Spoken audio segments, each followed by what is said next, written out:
This is the Lawrence County SportsNet, powered by LCAP. Gold heading back to Lawrence County. Your home for the County of Champions. Can you say 3P? Union Scotties, WPIAL champions. The Neshannock Lancers are PIAA Class 2A state champions once again. Swing and a miss. The Union Scotties. It's double gold for the County of Champions. Wilmington, your District 10 1A champ. Makes the catch. Now we'll do it. Mohawk, back to back. Go celebrate. The top local athletes and the top sports moments all featured here, live or archived at lcsportsnet.com. There he is. Left corner for three. He's the now all-time leading scorer. Palmer McCain makes the catch. Somehow the adjustment, and he is going to take it to the house. His Monitis works through Ritson. Has a chance. Score! Off the tip of the glove of the first baseman, Benedict. Actually recovered. And did they get her? They did! He is wide open. Gabe McKnight gets the touchdown. Featuring over 100 broadcasts of county events in over a dozen sports. Your voice for Lawrence County sports. The gold ball headed home to Newcastle. This is the Lawrence County SportsNet. Coming to you live from the County of Champions High School Playoff Football here at the Lawrence County SportsNet, powered by LCAP. As tonight we kick off the 2025 WPIAL Football Playoffs. 4 broadcasts tonight. Yes, a quartet here at lcsportsnet.com. Tonight's broadcasts are brought to you by MVP Insurance, by UPMC Orthopedic Care, by Maley Chiropractic, by Castle Asphalt, by Medora Bonner Law, by Nick's Auto Body, The Red Zone, Parada Jones McCree, Doran Concrete, Gem Builders Incorporated, the Newcastle Transit Authority, Luxembourg Garbett Kelly and George, Pontius Insurance, Joseph's Marketplace, the Crane Room Grill, Sims Cafe, Works in Progress Paint Services, the City Rescue Mission, the Tri-County Principals Association, and of course, the Lawrence County Community Action Partnership. Welcome again to our Castle Asphalt pregame show, the 11th week of the year. Hey, Castle Asphalt, they've been in the paving and construction business nearly 20 years, using top-of-the-line equipment and resources, guaranteeing that your job is done correctly and efficiently. Innovative methods combined with years of experience. 4 games on tap for us here tonight. Class 1A you can watch for free here at lcsportsnet.com. The 8-9 matchup, Leechburg hosting Neshannock in that 8-9 game. Again, free to watch here at lcsportsnet.com. You can also watch games on the NFHS network. Class 2A's 8-9 game between Mohawk and Our Lady of the Sacred Heart, and also the big Parkway rematch in Class 4A as Newcastle hosts Montour. You can listen to both those games here for free at lcsportsnet.com. You can also get a free audio feed, audio-only game for the first-round game between the Laurel Spartans and Jefferson Morgan in Class 1A. We'll send you out for kickoff of those games here at the top of the hour. What a great year it's been for our county teams. 6 of the 8 teams still in the playoffs. Wilmington on a bye tonight. Riverside kind of adopted team. They're also in the playoffs. A great, great year for regular season football in the Tri-County area. Before we kick off our pregame show with our previews of tonight's games, we've got some awards we have to give out on this happiest of Halloweens. Yes, we hope we'll be treats and not tricks for the teams tonight in Lawrence County, but we've been a treat to watch some of these teams and some of these players over the past month. So let's get right into it with our Red Zone Athlete of the Month. The female athlete of the month for October is Lindsay Hoover of Wilmington. Lindsay finished 4th in the District 10 Golf Championships a couple of weeks ago, and then placed 12th overall in the state championship. So congratulations, Lindsay Hoover of Wilmington, the Red Zone Female Athlete of the Month. For the Red Zone Male Athlete of the Month, Neshannock's Zayden Herb. He became the first soccer player in Lawrence County to score 100 career goals, leading the Lancers to the playoffs for the first time in 14 years. Zayden also scored 6 goals in an upset win in the first round over Springdale. Congratulations, Zayden Herb, the October Male Red Zone Athlete of the Month.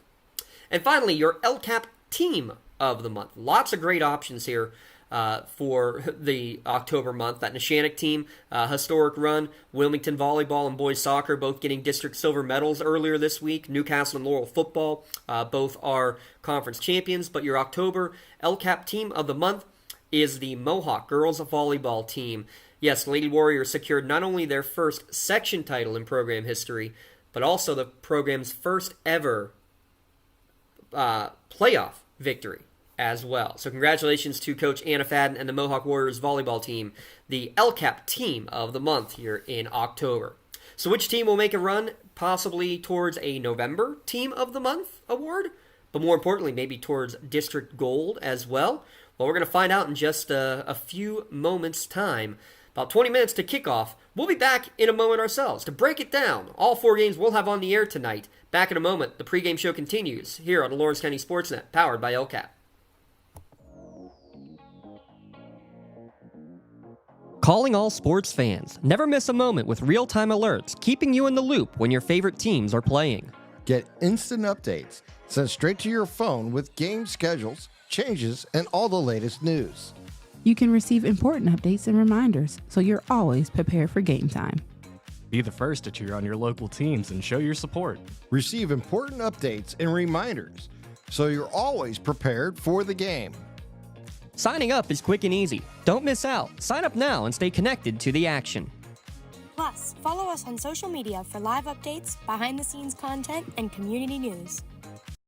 Cold winds blowing, temperatures dropping, and snow is beginning to fall. And then your furnace goes out. LCAP's LIHEAT Crisis Program is here to help. If your furnace is blowing cold air, not turning on, or not reaching the desired temperature, help is right around the corner, whether it needs fixed or replaced. For information, call the Department of Healthy Homes at 724-656-0090. LCAP's Healthy Home programs are the key to safer living.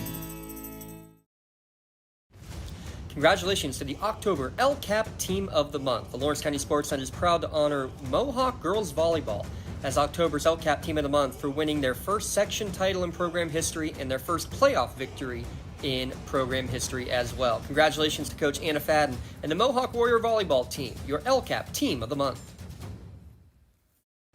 Lawrence County SportsNet is proud to honor your Red Zone October Male Athlete of the Month as Zayden Herb of Neshannock for scoring his 100th career goal and scoring 6 goals in a playoff victory, the first playoff victory in 14 years for Neshannock. Lawrence County SportsNet also proud to honor the Red Zone Female Athlete of the Month, Lindsay Hoover of Wilmington Golf, for finishing 12th in the PIAA Championships. Congratulations to Wilmington's Lindsay Hoover and Neshannock's Zayden Herb, your Red Zone Athletes of the Month. Thank you for calling Axe. Where can we take you today? To work, to the store, to Grandma's house. Axe can get you there, but it's much more than a ride. It's a joy ride. I'm helping people. I'm getting them out of their house. I'm taking them to their doctors, to the grocery store. They say I'm entertaining. Okay, we laugh, we joke, we sing, we tell stories. They're like family to us. Even if it's the same day, to schedule your joy ride, call Axe today. Back on the pregame show, brought to you by Castle Asphalt and Construction. They know the importance of making a good first impression, and no matter how elegant your home or office may be, if you match it with poor road surfaces, your friends and potential clients may regret making the trip. www.castleasphalt.com. First impression time for our teams in the playoffs. Let's get into the previews real quick. 4 games on the network. We'll start with the much anticipated and much debated matchup of the Parkway co-champs. 3-seeded Newcastle hosting 6-seeded Montour. The Canes defeated Montour just 34 days ago by a score of 34-14. That was the coming out party for Marino Graham. All 5 touchdowns in the game were accounted for by Marino Graham. He did most of the work last week, though, through the air. The leg work over the course of the year has been impressive as well. 3 touchdowns last week, though, all going to Chase Lemon through the air. Montour, they're a young team as well, just like the Canes. Their freshman receiver, Archie Collins, had both touchdowns when they played against Newcastle back 4 weeks ago. However, the 3 weeks since, my goodness, I would say Montour's got to be one of the hottest teams, if not the hottest team in Class 4A. Behind their quarterback, Brandon Bennett, he's really improved his play as well. Going to be a dandy tonight at Taggart Stadium. Which young quarterback makes the plays? Which one on Halloween will be seeing ghosts in the graveyard. Eric Thomas, Tim Continenza on the call. Again, that's a video only on NFHS, free audio if you're listening on our website at lcsportsnet.com. That same scenario in 2A, watch on NFHS, listen for free on our website as the 8-seeded Mohawk Warriors host the 9-seed Our Lady of the Sacred Heart. How about the Warriors? 3 straight wins for Mohawk. They were all basically must-win games when you think about it, just to get into the playoffs. Practically, they've been in the playoffs for the last month, has Mohawk, and they're playing their best ball of the year, capped off by a 5-touchdown Bobby Fadden performance a week ago, earning him a couple of Athlete of the Week honors for many various outlets across the WPIAL. But it's not just the Bobby Fadden show for those incredible Warriors. They are the Incredibles right now. How about freshman Lucas Stratton? Settling into that backfield, he's shown off the speed like Dash, but still the youth of a Jack out there. A little versatility there from Mr. Stratton. Joey Nail stretching out for 3 touchdowns last week. Braden Radziminski and the rest of that line looking like they're putting up force fields in the trenches. And Bobby himself just being Mr. Incredible by not trying to do too much, using this well-rounded team that they've really started to develop and improved upon over the course of the year. Take what the defense has been giving them. Olsh on the other side, they're a very well-rounded team. Lots of moving parts. A lot of different people you're going to see it snapping at quarterback. Jameer Samuels has gotten the majority of the carries here in the late stages of the season. 7 o'clock kickoff for that one. Tom Rook, and Ben Kelly on the call from Warrior Stadium. In Class 1A, how about Neshannock making a road trip? The only one of our county teams making a road trip, heading to Leechburg for the 8-9 matchup. Lancers, a hard-fought rivalry game a week ago, need to rebound in a hurry. I think this is an Anthony Eakin week, to say the very least. Look for Anthony Eakin many times running like he's chasing candy bars around Green Tree Circle. That's what it's going to be for Lancers to be successful tonight. On the Leechburg side, they're going to have a big-time runner of their own. It's going to feel more like Groundhog Day than Halloween by the end of the night. Blue Devils senior running back Timmy Andrasi, he averages 25 carries and 188 yards per game, 23 total touchdowns on the season. Expect a lot of ground and pound on both sides of the football tonight. Tyler Aaron joins me on the call there from Veterans Memorial Stadium. Again, that is a free video broadcast for you to watch here at lcsportsnet.com between Leechburg and Neshannock. Also in 1A, the Laurel Spartans, fresh off that Big 7 conference title, another home opener in the playoffs against another Tri-County South team. Last year was California. We don't talk about that one from a year ago. This year it's 13-seeded Jefferson Morgan taking on the 4-seeded Spartans. Colton Carlson had a game-winning touchdown a week ago. He's now got 16 total touchdowns on the year, including that game winner. He is, I think, rightfully so, taking over the headlines, but we got to talk about this Laurel defense here real quick. 7 sacks last week. Ethan Hamilla blocks a field goal late that set up the winning score. Only 3 touchdowns allowed in conference all year for this Laurel defense, and they're going to be put up to the test, especially in the trenches against a good 1-2 punch of Deacon DeHette and John Woodward. Both guys over 800 yards and a combined 42 touchdowns on the year. Should be a good one between the Rockets and the Spartans. Again, that's an audio-only broadcast tonight at lcsportsnet.com. Real quick, Wilmington on bye in District 10. They'll take on the winner of Cochranton and Cambridge Springs in the semifinals next week. Also, Elwood City has a free video broadcast of the 6-11 game between the Wolverines and Keystone Oaks. Remember, the Golden Eagles gave Mohawk quite the run for their money last year, coming up to Lawrence County for a first-round game. Tyler Smiley, he's the county's leading passer, will look to continue the Wolverine hot streak. How about the big win last week? Come from behind style. It's a better comeback than Pennywise, as they now 100 years. How about that? 100 years since their WPIAL championship. Well, there you have it. 5 playoff games in the county tonight. You can keep tabs on our bottom line, our out-of-town scoreboard throughout the course of the evening, all the scores across the area and a lot of out-of-town scores across the playoff brackets as well. And don't forget to tune in to the Trib Live High School Sports Network scoreboard show before witching hour comes to play. Starting at 9:30 tonight, all the scores, all the recaps of the biggest games across the WPIAL playoffs. But for now, time to take you out to field level for the start of tonight's games. Send you out. Thank you for tuning in. Best of luck to all of our county teams and everybody participating in the postseason. Glad you're joining us on the Lawrence County SportsNet, powered by LCAP. Tonight, someone is cold, hungry, and forgotten. At City Rescue Mission, we're more than a shelter. We're a bright beacon of light in our community, serving those in need to make our community stronger and healthier. We offer real help and real hope, and that hope is Jesus. We serve him by serving others in love, grace, mercy, and compassion. But we can't do it without you. Be the reason someone's story is rewritten in Christ. Give today at cityrescuemission.org. For 20 years, Melee Chiropractic has treated athletes of all ages to help them get safely back to the top of their game. Melee Chiropractic has 3 full-time doctors in their office, and all 3 are former area athletes who have had to battle injuries throughout their careers. They want to help you get safely back on your feet. But more importantly, help stop the injuries before they happen. Prehab before you rehab. Attention all high school student athletes. During your sports season, a $30 visit to the Melee Chiropractic office includes an adjustment and/or all therapy is necessary. From the athletes of tomorrow to the weekend warriors and everything in between. Let Melee Chiropractic keep you in the game.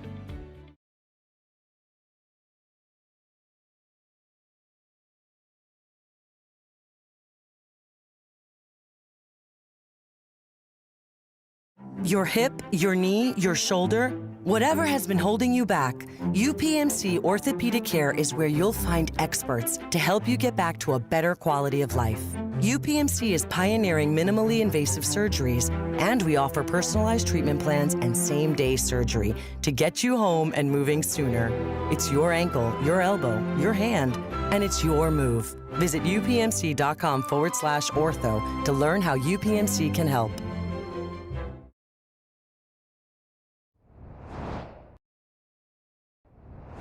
When the high school season heats up, make sure you have the best gear to support your school. Head to the Red Zone on Wilmington Road in Neshannock for all your county sporting apparel needs. From sporting goods to custom apparel to embroidery and more, the Red Zone has it all. Quality gear for all 8 schools in the County of Champions. Stop by and enter the Red Zone or visit them online at theredzonesports.com. Score big at the Red Zone.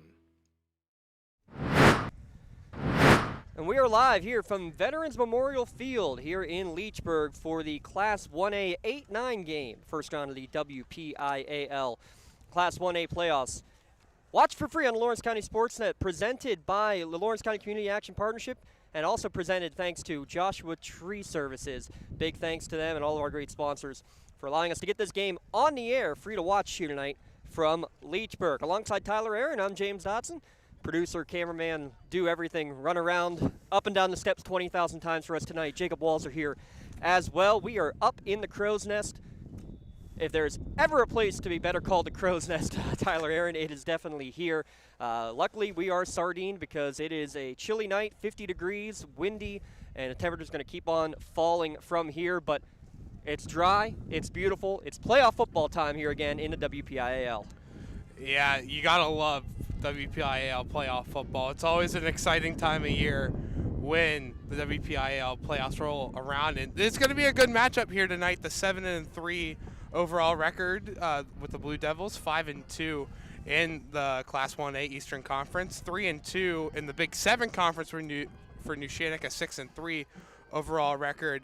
And looking back into the last 3 games, both teams dropping 2 of their last 3 games. For Leechburg, won 2 weeks ago against Brentwood, lost against Greensburg Central Catholic and Clareton. And then on the other side for Neshannock, 2 weeks ago you beat Summit Academy 49-6. Lose last week to Laurel 14-7, and then Southside in your last home game of the season 35-7. So you open up on the road for Neshannock. And I think with Neshannock, you know, you have the run in the pass game, a well more mixed offense than Leechburg does. We're going to probably see Leechburg run the ball more than anything tonight. I think it's going to be a good matchup here. It's going to be a lot of fun here for tonight's contest. We're going to step aside, come back, talk some keys of the game, starting lineups, and both these teams, as you mentioned, ready for the playoff action to begin here tonight. Back in a moment on the Lawrence County SportsNet, powered by LCAP.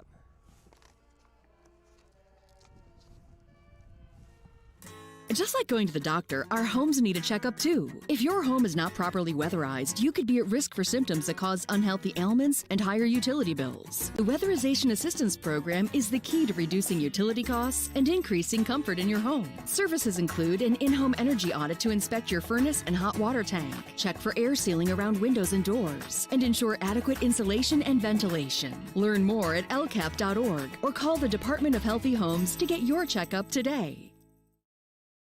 If your basement walls are peeling, that is not appealing.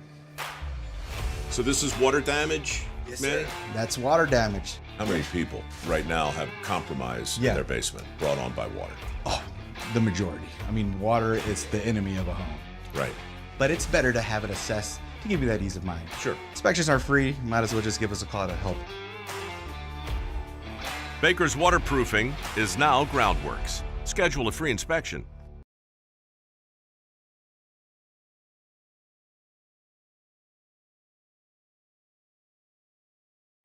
Finna make common sense cool again. No tripping, I'm the man, caught slipping. I'll be 20, 30, 50 high. Something to send to Uncle Sam. No, it's hitting fans, only so in fertile land. I'm the man, I'm the man, I'm the man, I'm the man, I'm the man. Check his post, he ain't got it. Send plans, more than likely, she about it. What he posts, more than likely, he ain't about it. Caught a wave, now we finally making noise. Y'all quiet, y'all timid, y'all shy. Illinois, put in work, finally got it sound, we got it. Illinois, y'all ain't even got no poise. Y'all know, I'm the boy, I'm the boy, I'm the boy.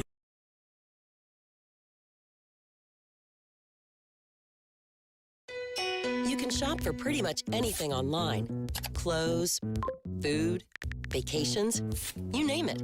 All without ever leaving the comfort of your couch. Finally, banking can be just that easy too. With the all-new FMB e-store, you can shop for hundreds of financial products to manage your money, all from the comfort of your couch. From clicks to bricks, we've got you covered. Experience the FMB e-store in branch, on your phone, or online at fmb-online.com. That's the power of Bowser. You're always on the winning team with the Power of Bowser, the official car dealer of the WPIAL. Visit powerofbowser.com 24 hours a day, 7 days a week to find your perfect vehicle. Get the absolute best price and the best car buying experience around. See the full lineup at powerofbowser.com.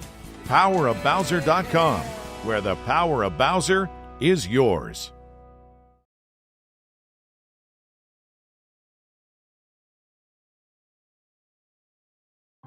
At Penn West University, we're making college make sense again for people who maybe thought college wasn't the answer. We're making college practical with programs tied to in-demand jobs that prepare you for success right away. We're making college accessible by breaking down barriers and offering more choices. We're making college approachable with faculty who understand where you're coming from and help you get where you're going. At Penn West, we're making college valuable again for people just like you. Learn more at pennwest.edu.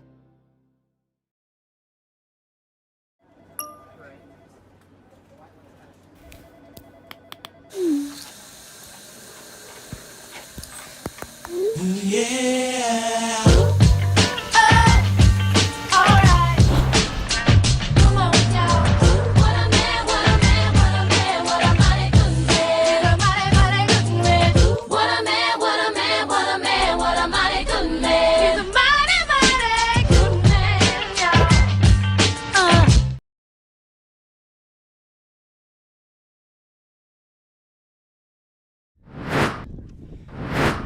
We continue on our Castle Asphalt pregame show.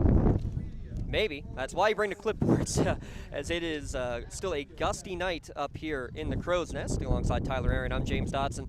Give a shout out to those watching at the Crane Room. We're going to have our Crane Room starting lineups here in a moment. Big shout out to everybody there watching. Great specials, appetizer specials on Friday nights. Don't forget Thursday nights, your wing specials. It's the new post-game tradition on Friday nights. And don't forget football Thursday and Saturdays. Wing specials from 8 to 10 each night. We'll get to those starting lineups here in a moment, Tyler. Want to go back to what you were saying about the two teams and the similarities. It's actually kind of interesting why they're an 8 and 9 seed when you look at the similarities. Same record overall, 7-3 when you get the forfeits in. Both teams had a forfeit this year. Both teams lost 2 of their last 3, and I think both teams are happy to be able to start the second season because those last 3 weeks now mean absolutely nothing. And I think especially for this Leechburg team defensively, allowing nearly 40 points over 40 points per game in those last 3 contests. I mean, we know Leechburg can score. They have a great rushing attack. The issue is they haven't been able to stop anybody in the month of October. Yeah, like you said earlier, it's a clean slate for both of these teams. You want to come into the playoffs. I know both teams lost last week, and they were really hard-fought games. But coming in with a clean slate, not necessarily a different mindset, but something new to just refresh the guys, keep into a rhythm of what each guys are doing. And the Neshannock offense, 32.7 points per game is their average right now.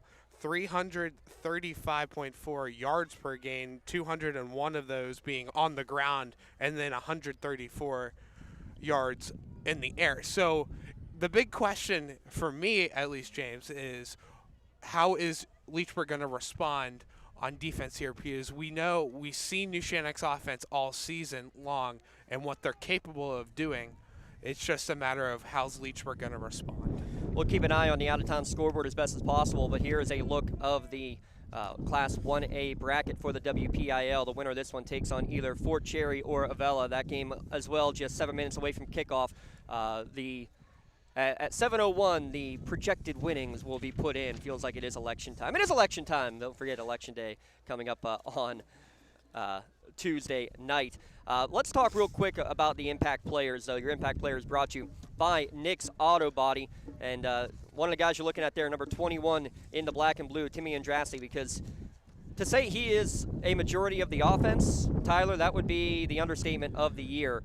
Has about he has about 10,000 stickers on the right side of his helmet to go along with, the fact that he's got about 85% of the total yards offensively for this Leechburg team. He averages 25 carries a game and nearly 200 yards per game from scrimmage. Yeah, well, you look at his season statistics up to this point: 192 rushing attempts for 1,505 yards, 24 touchdowns on the season, and I mean, you look at the rushing stats, and then you want to look at the receiving stats. Only 2 receptions for 14 yards. So it seems like it's his ball game, and he takes control of the offense. But Neshannock's defense, you just got to watch him, and if you can stop him, you're in pretty good shape. Right. So the issue is, you're going to see power I, 3 tight end sets, the Maryland I formation. If you're never familiar with that, that's going to be a fun one to watch as well. The issue is, though, every once in a while you do play action, or you fake to him, run it with somebody else, and you got to, you still have to stay disciplined, because as soon as you focus too much on number 21,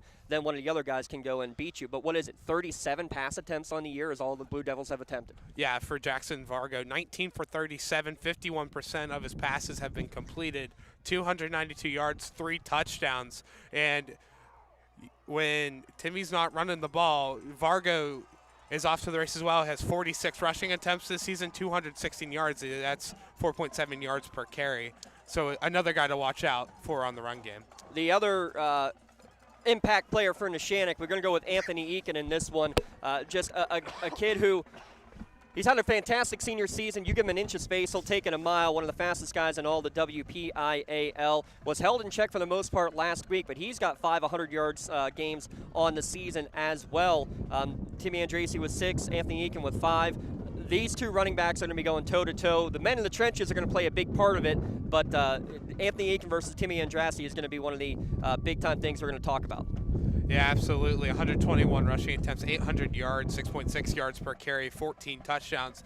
Not just Eakin, too. Justin Edworthy as well as a backup option. 47 rushing attempts for him for 364 yards. A little bit of a 1-2 punch for the Lancers they have, and then Gino Mazzocco as well also can run the ball as well when he's not throwing the ball. He has over 1,000 passing yards this season, but a little over 400 yards, 422 to be exact, on the ground game for Gino Mazzocco. He's actually approaching 2,000 career rushing yards is Gino there as well. Those are your impact players, brought to you by Nick's Auto Body, the players you trust. Nick's Auto Body, trust your body in our hands. While they get ready for the ceremonial coin toss, why don't we take a look at the starting lineups, brought to you by the Crane Room Grill. Again, big shout out to everyone there watching at the Crane Room here tonight. The starting lineups, Gino Mazzocco, you mentioned. You'll see both Anthony Eakin and Justin Edworthy in the backfield for the Lancers. Receivers, Sammy Flora, Brady Frasso, Ethan Beeman. You'll see Ryan Cameron as well. And the offensive line left to right is Antoine Paccioni, Santino Subra, Dante Canciello, Brennan Stewart, and KK, Cadence Carter, in the all-white uniforms for the Neshannock Lancers. Tyler's got the defense here for the Blue Devils. Yeah, on the defensive line, Bryce Gilmer, Philip Rierick, Timmy Andrassi, and Logan Turek. At linebackers, you got Mason Skidacat, Caden Joris, and Nick Hilty. At cornerback, Matt Williams and Jaden Martin. And your safeties, Tristan Zielinski and Jackson Vargo. And quickly to mention beforehand, Nick Hilty has been the #1 reception who leads Leechburg. And on the defensive side, too, at linebacker. He was in street clothes during the warm-up, so it doesn't look like he'll be playing. Yeah, we didn't get any clarification or confirmation on that one, but yes, we expect him to not be in there. It's actually Leechburg is going to get the ball first, so let's run down their starting offense. The offensive line, senior laden, 5 seniors across the line. Philip Rierick, Gino Granata, Brady Shearer, Jaden Rosenberger, and Ben Tellerico. Tristan Zielinski is the split end. You'll see Bryce Gilmer and Nick Hilty typically as the blockers in front of Timmy Andrassi. So we'll see who will step in on that tight end fullback front. And Jackson Vargo, the junior quarterback, again, only 37 pass attempts on the season. So Leechburg has elected to receive. And we are about to get underway. A couple of 7-3 teams, both squads looking to start anew here in the postseason. It's going to be Amari Rapchak to tee it up for Neshannock, and I didn't know if I'd be standing or sitting. It's standing. High end-over-end kick. Playoff football underway here in Leechburg, taken at the 7-yard line and not going very far, not even getting back up to the 20-yard line. Hayden Tatterson and company in there. Swarm of white jerseys making the tackle at the 19-yard line. Yeah, Hayden Tatterson, first guy to get in there, hold him up, and ask for assistance, and that's exactly what Neshannock came in with, made the big tackle, and a long field to go to start the drive for Leechburg.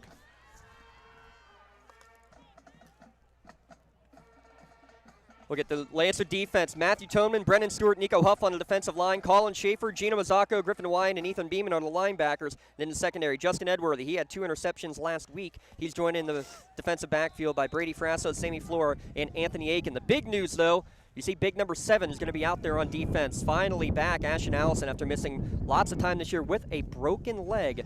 But he's back and ready to play here today. Andrassi up the gut, nowhere to go. Falls forward for about a 2-yard pickup. One of the new players in there in the starting lineup is Tristan Zielinski. He was actually in the backfield there on that first down play. Gain of 3 on first down. Your officials tonight, by the way, got those here from the Crow's Nest. Jack Thorne is the referee, Mike Hutton the umpire, Scott Goldman, Mark Grandinetti, Dave Truffa, and Brian Rittenauer, your men in stripes here this evening. 2nd down and 8 after the 2-yard pickup on first down for Andrassi. They'll give it to him again. You'll hear his name all night long. Slips out of 1 tackle, and there's Ashton Allison right in there, holding it to a gain of just 3.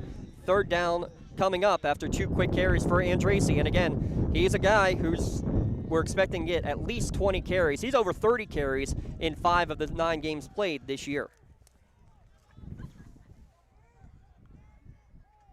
3rd down and 5. Here with 10:45 remaining in the opening quarter. First quarter brought to you by the Lawrence County Community Action Partnership. Preschool openings available in Head Start and preschool programs all across the county. Find out more at lcap.org, lccap.org. Maryland I formation on 3rd down and 5. Trying for the hard count. Neshannock holding tight. Now they do snap it. 3rd straight carry for Andrassi, and he's going nowhere. Ethan Beeman off the end. First one to make the hit, Tyler. Penetration. Lancers force a 3 and out. Great job. Ethan Beeman coming in hot. Timed it perfectly coming off the outside edge. Gets around the left tackle, and right there for a gain of nothing on the play. A huge first drive stall by Neshannock. 3 and out, and Neshannock return men, Mazzocco and Eakin, standing near midfield. High snap over the head of the punter, having to hustle back to grab it, and he's going to get tackled. Falls loose inside the 5. Leechburg's going to fall on it just outside of the end zone. That's a huge play by the Neshannock Lancers. A high snap right off the gut. And for Leechburg, just a couple of fumbles on the way down, and a lot of credit to Neshannock and Samuel Flora, first one there to keep the pressure on, and ball is at the 1. So a loss of 23 back to the 1-yard line. First and goal. Eakin sidecar right of Mazzocco. He'll get the handoff up the middle, fighting forward, and he is just inches short. Anthony Eakin on the year, as you mentioned, 13 rushing touchdowns. He's approaching 1,000 yards rushing. They go quickly up to the line. We didn't get a chance to talk about our keys to the game. We'll do that here momentarily. As again, Eakin goes to the right of Mazzocco. Up the middle, sneaks under the pile, and no, he's not going to get there again. So 2 carries for no yardage for Anthony Eakin. That's Philip Rurik right there, defensive tackle. The senior in on the tackle, and this defensive line here for the Blue Devils stacked. Will it be a third time for number 3? No, it's a keeper for Gino. Up the gut, and I think he's stuffed. Still not in the end zone. 3 plays from the 1. Neshannock cannot punch it in.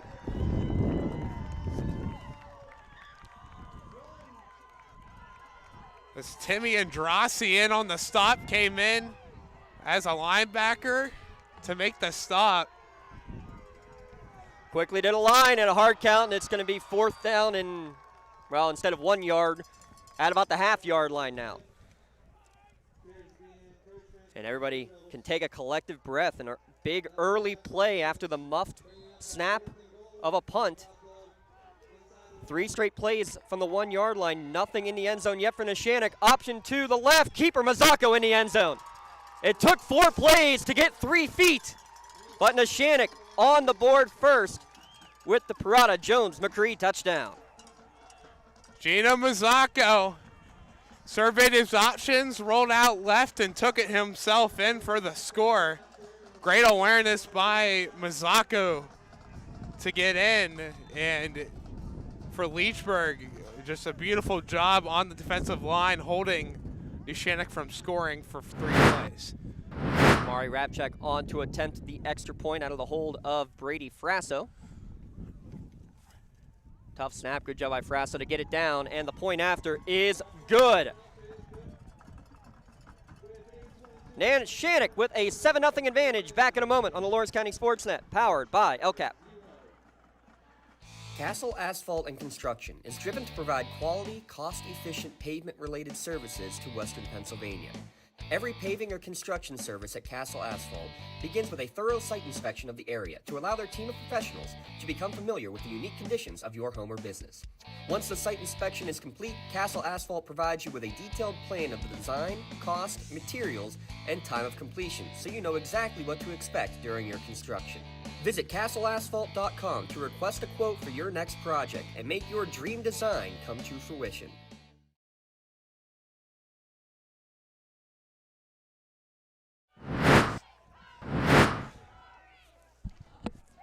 Well, this is the weirdest drive summary you're going to hear. 4 plays, 1 yard, but Neshannock able to punch it in for the first touchdown of the game. They lead 7-0 here over Leechburg in the 8-9 matchup, and we're going to have on the kick return out to about the 20. Forward progress stop there on the return. Wanted to mention our LGKG keys of the game. You saw it a little bit there for Neshannock. I'm talking about the hurry-up offense. They like to get to the line quickly and keep the defense on their toes, Tyler. Effective, and I think the hard count especially was effective, not going too quickly at it and forcing the other team to make the mistake. Yeah, absolutely. I mean, you're on away turf, so Leechburg, there's a ton of energy here in this stadium on Leechburg side of the street of things. They're all right here on the right side at the right end zone, so. Handoff coming near side for Andrassi. He's going to fight forward before he's tripped up by Griffin Wyand for about a 4-yard carry. That'll bring up a 2nd down and 6 for the Blue Devils.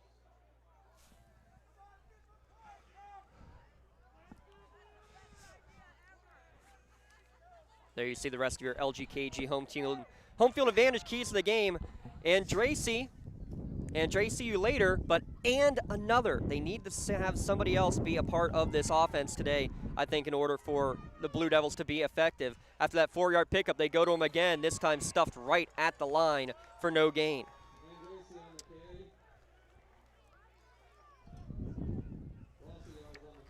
Griffin Wyand again in part of that tackle, and a man down on the play as well. A Leechburg player injured, one of the linemen, and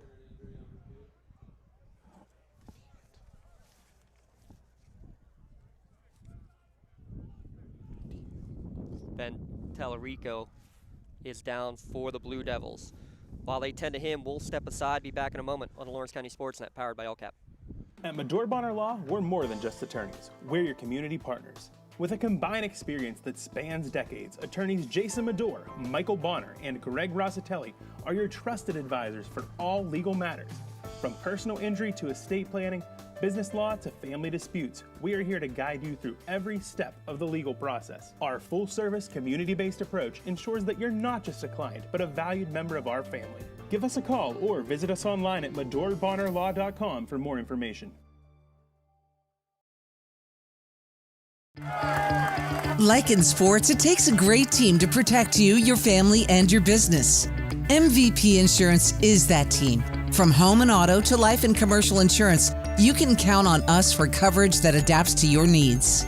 We're committed to excellence for our clients' experience and in serving our community. It's a winning combination. MVP Insurance. Don't get left on the sidelines. Log on to mvpins.com or call today to get your free quote. Back to the action, looking to pass. Blitz coming off the edge. Mazzocco hits him as he throws. That's a live ball in the flat. Falling on it is Leechburg for a big loss, but quickly coming off the edge. Unblocked was Gino Mazzocco. Well, first 7 plays of offense for Leechburg. Not too much out of the run game. You finally try and pass it. Looked like the pass was supposed to be intended to Bryce Gilmer off of the play design, but you know, Neshannock's just locking down on defense and makes you question if the offensive game plan for Leechburg might change here soon. Able to get off under his own power, by the way, was the injured Blue Devil. End over end punt. They were able to get a better snap this time. Only taking on a couple of bounces at the 42-yard line by Eakin. Trying to come to the near side. And a great play shaken off the block there defensively was Jaden Martin. Loss on the return and a big change in field possession, if nothing else, here for the Blue Devils. That was a great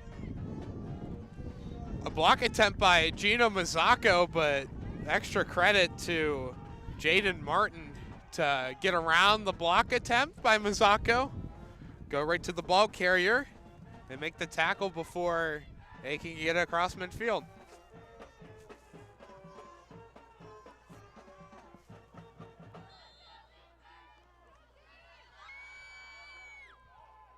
So 1st and 10 from the 40 with 7:09 remaining in the first quarter. 7-0 Neshannock with the lead. Quick swing pass to Aiken in the flat. Catch, spin, looks upfield, looks out. Look at that speed quickly across midfield for a first down. You mentioned the speed earlier, and we saw right there by Anthony Aiken here. Our instant replay brought to you by Quick swing pass to Aiken in the flat. Catch, spin, looks upfield, across, looks out. Look at that on speed the quickly across. Past midfield and to get the first down. Gain of 11. 1st and 10. Mazzocco dropping back, now flushed out of the pocket. Throws, finds Aiken again, caught near midfield. Right at the line of scrimmage, gets away from one, but then a swarm of black and blue jerseys coming to make the tackle after a short gain. 6:35 remaining, opening quarter. Lancers with a 7-0 lead. Leechburg rushed 4 men in on Mazzocco. Again, it's the awareness of Gino Mazzocco to roll out and find the open man. Gain of 3 on that completion. 2nd down and 7 as we hit the midway point of the second quarter. Delayed handoff and falling forward on the play is Eakin. Little zone read and a good read for a 3-yard pickup. It'll be 3rd down and 4 coming up. Again, Eakin coming on to the game needing about 85 yards to go over the 1,000-yard mark on the season.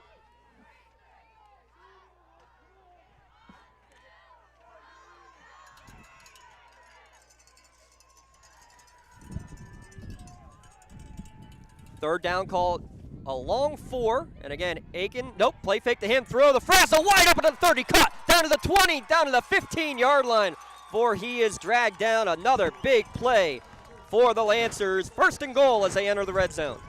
Brady Frasso stopped on a little curl route. 4, and again, Aiken, nope, play fake Caught to the him, ball throw the Frasso wide open to the 30, cut, down to the 20, down to the 15-yard line. And a quick hurry-up offense here by Neshannock.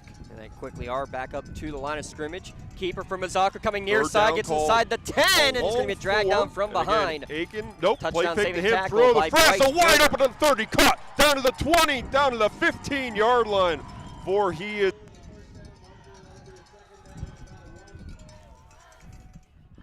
They quickly again to the line with 5:10 remaining in the first quarter.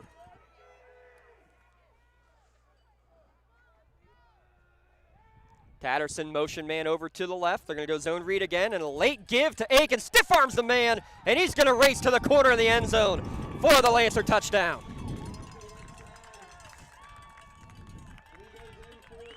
Anthony Aiken does it. Last drive couldn't get it in from the 1. He takes this one in 6 yards out. A late handoff by Mazzacco. And off Patterson to the left motion side. Man over to the left. They're And going to go zone read again. running And a ahead, late trying give to get to a lead Aiken. blocker. Stiff arms the Look how long man. he kept the And he's ball going to in the gut, race was to the waiting corner of see the him end zone. Basically make the defense make a decision there, Tyler. Perfectly done. Yeah, almost made it to the far hash mark on the field before actually giving that ball off to Aiken. Rabchak on to attempt the extra point. 28 of 34 on the year now is Rabchak. 29 of 35 as he splits the uprights with 4:55 remaining in the first quarter. Neshannock 14-0 on the Lawrence County SportsNet, powered by LCAP. When it comes to protecting those you love, the businesses you've built, or the things you've earned, you need someone you can trust. Who better to protect your interests than a local insurance agent? Pontius Insurance is a team of local agents helping local residents in Lawrence County and surrounding areas, specializing in auto, home, business, and life insurance. Come see Dan Pontius, Jessica Dix, and Tracy Giddings, and the rest of the team at Pontius Insurance, and receive the personalized service you deserve.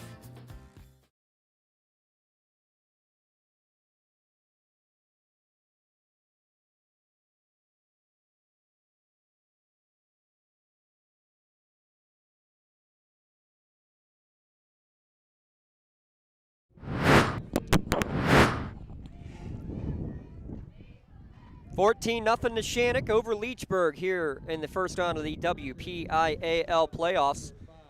Today's broadcast also brought to you by Joshua Tree Services. Big thanks to them and their support tonight of high school football.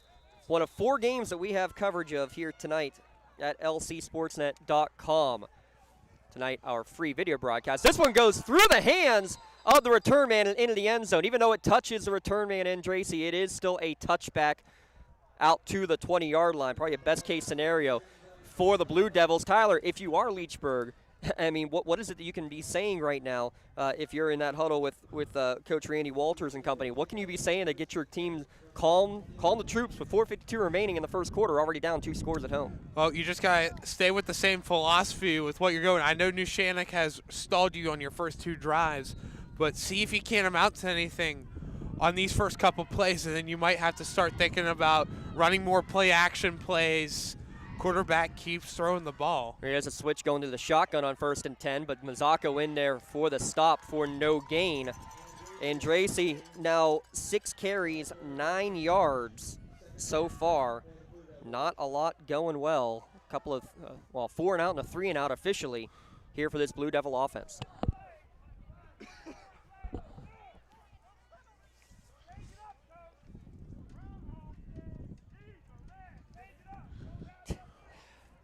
I think I did make that joke on the pregame show. that it is Halloween here. It is spooky, but it might feel like Groundhog Day with the number of times you're going to see Andrasey carry the football, as he has been the workhorse all season long. No change here in the get-go. Jet sweep action fake. Kim fake to Andrasey, and a keeper up the middle, and look out, Vargo with space across midfield. It's a foot race, and Vargo, you're not going to get him. And someone else. How about and Mr. Vargo? Jackson Vargo to the house. Well, it's the first time a different formation was on offense for Leechburg. You had two guys out to the left. You send the guy in motion and left Vargo, to right. You're not going to get him. On the replay. And someone else. Vargo keeps it himself. And Vargo, you're not going to get him. As you send that guy in motion, someone on Neshannock's going to move left to right, and it opens up that big giant hole for Vargo. And he says sayonara in for the touchdown. I always said you can't focus too much on Andrasey. Somebody else has to be able to step up.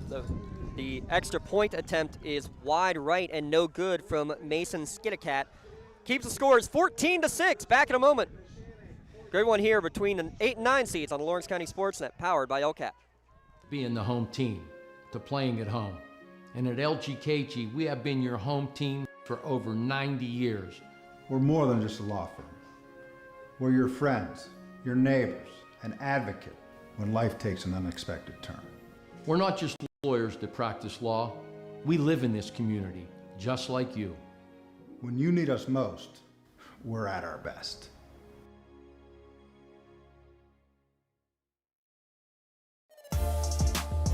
This presentation of the NFHS Network is brought to you by Uber Teen Accounts. Introducing an Uber account for your teenager. Scan the QR code to sign up for an Uber Teen account.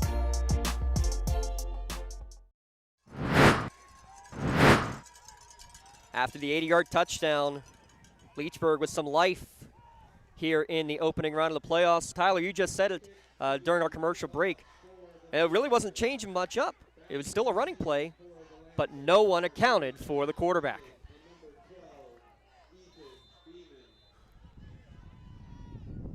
Beeman and Eakin back to return this kickoff.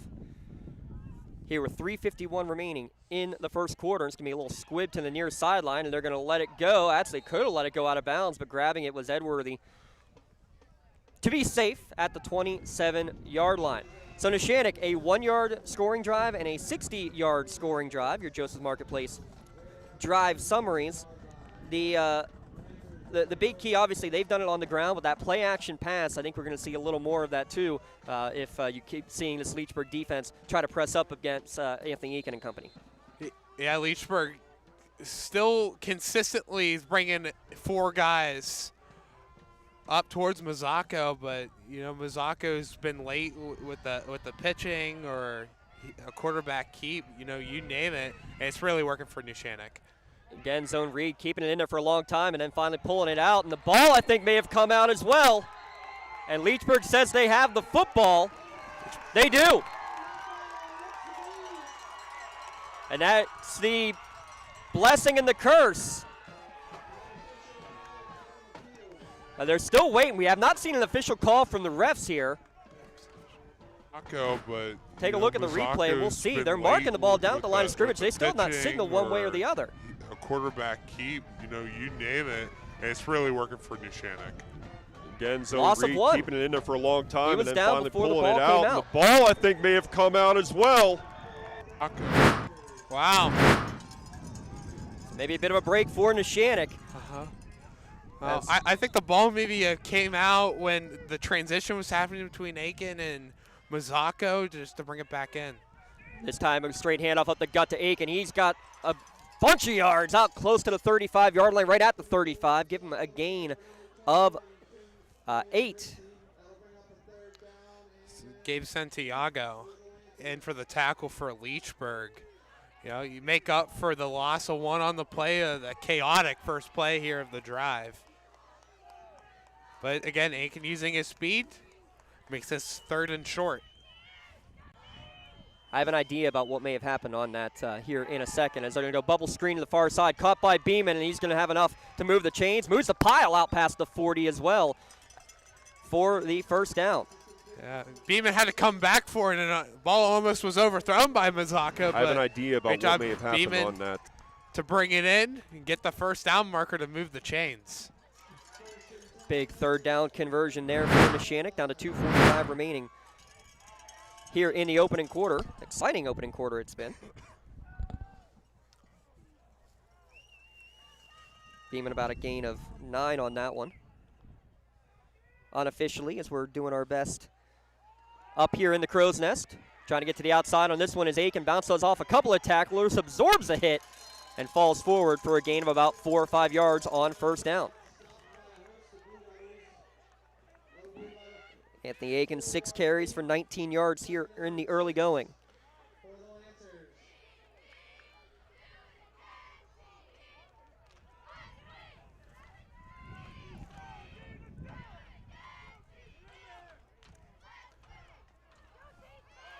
I love how with Neshannock, it's something different every play. You don't know if it's going to be a pass, a run, or a play action. Got to keep the Leechburg defense guessing. This time it's jet sweep action, play action to Frasso. Now rolling out, setting up the screen to Edworthy. It is well set up across midfield, splits a pair of defenders off to the races to the 20, 35, down to the 33-yard line. Beautiful play design there for the Lancers, moving the chains yet again. Well, you thought that he was going to get down at about the 45-yard line, as he had Jaden Martin and Gabe Santiago right there for Leechburg. Just splits them right through. Well, 7-10 split action. We'll have bowling going on later here this winter. 19-yard pickup, and now Mazzacco keeps it himself. He's got the first down inside the 20, to the 10, cuts back, fighting for the pylon. He's got it. Another Parada Jones-McCree touchdown. What a run by Gino Mazzacco. Inside, outside, left, right, whatever direction you want to go. I'm pretty sure Mazzacco covered it the whole way in for the 34-yard touchdown. What a play. Yeah, this design run the whole way, sees the seam, uses the speed, nice juke to the outside. It's just a bounce to the left, and then a step to the right, and into the end zone for the score. Let's do the time warp again with 1:12 remaining in the opening quarter. Neshannock 20, Leechburg 6 with the PAT pending. 34 yards on that one, Tyler? Yes. Wrap check. 3 for 3. Makes it a 21-6 lead for Neshannock. Late in the first quarter, touchdowns galore here on Lawrence County SportsNet, powered by LCAP. Attorneys Parada, Jones, and McCree are dedicated to giving their clients the best chance at a positive result. From personal injury, criminal and corporate law, real estate, municipal law, to wills and estates, their team will work with you through every step of the legal process. With Parada, Jones, and McCree, excellence is our guarantee.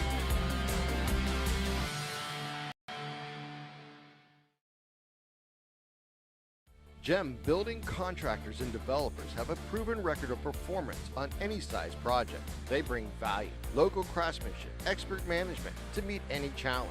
From design construction, from inspection to budget estimation, GEM Builder has been building our community for 70 years.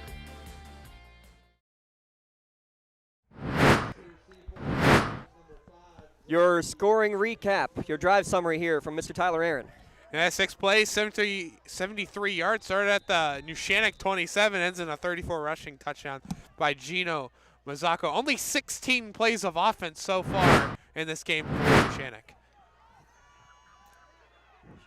Shorter kick this time, trying to come across the field, not going very far on the return though, was Zelensky. Down to 1:04 remaining here in the first quarter, excuse me. Tim Andrasey, the leading rusher for this Leechburg team, over 1,600 yards of rushing yards on the season, Tyler Aaron. He has not done much today, but the big difference, they fake it to him on that play. Vargo, the quarterback, keeps it and goes to the house. I think more mix like that is going to be crucial for this Leechburg team going forward. Yeah, the more guys you get involved here on the offense here for Leechburg, the better it's going to be. This is the second time we've seen Vargo with the ball. And they go back to Andrasey, and he's going nowhere. In on the stop, Matt Toman, Gino Mazzacco. Haven't seen Gino play a lot of defense this year, but the last couple of weeks, out of necessity, a lot of injuries, especially in the front seven for this Neshannock team. They've weathered the storm, some moving parts as necessary. Tyler, they're looking pretty good right now in terms of how their defense is playing so far. Absolutely. Well, you can tell they came in with a plan, and that was to stop the run, and that's pretty much what we've seen Leechburg do this entire time, is run the ball, and Neshannock's done a great job, and a lot of credit to everyone in part of the Neshannock defense. Last 3 carries for Andrasey, all for no gain. Rolling out and throwing, Toman hits him as he throws. Vargo's pass is short and incomplete. 3rd down. That's the first official pass attempt of the game for Vargo. They attempted a pass that he was hit as he threw and was a backwards pass earlier in the contest, but they are getting in there pressure-wise, Tyler, very quickly as a Neshannock defense. Yeah, that quick pressure there by Neshannock forces Vargo to roll out right. This is a design curl route over on the far side to Tristan Zielinski, and Vargo had to throw that one way quicker than what he wanted it to. That's why it ended up so short, but he's very curious to see if Leechburg is going to continue to attempt to pass the ball. 20 seconds remaining, and it's 3rd down and 10. They go with a 3-receiver set. They'll again bring Zielinski in motion, fake to him, and give to the running back on 3rd and 10, and Andrasey gets the hole. So that's twice they've used that same motion and get a big gain out of it from the 29 almost all the way to midfield. Yeah, just like you said, second time we saw that formation. The only difference is Vargo actually handed the ball off instead of keeping it himself. So the play's working for it. So something Neshannock's defense has to watch as we hit the end of the first quarter. 1 quarter in the books. It's 21-6 in the first round of the WPIAL playoffs. You're watching on the Lawrence County SportsNet, powered by LCAP. Whether you're hosting a big party, it's family dinner night, or you just need a place to go and watch the big game, the Crane Room Grill is the place to be. Need that something special for your upcoming event? Ask about the CR Brewing Company's custom brewing options to give your big day that personalized touch that your guests will never forget. Visit craneroom.com to see their full menu, or call in your takeout order now at 724-656-1553. The Crane Room Grill and CR Brewing Company, a winning combination. Tired of gasoline costs? Why drive? Let the Newcastle Transit Authority take you where you want to go. Serving the city of Newcastle and stops throughout Lawrence County, as well as weekday service to Pittsburgh. Public transportation just makes sense. Why drive when you can relax and ride? For more information or for route schedules, log on to newcastletransit.org. The Newcastle Transit Authority, going your way. And remember, senior citizens ride free.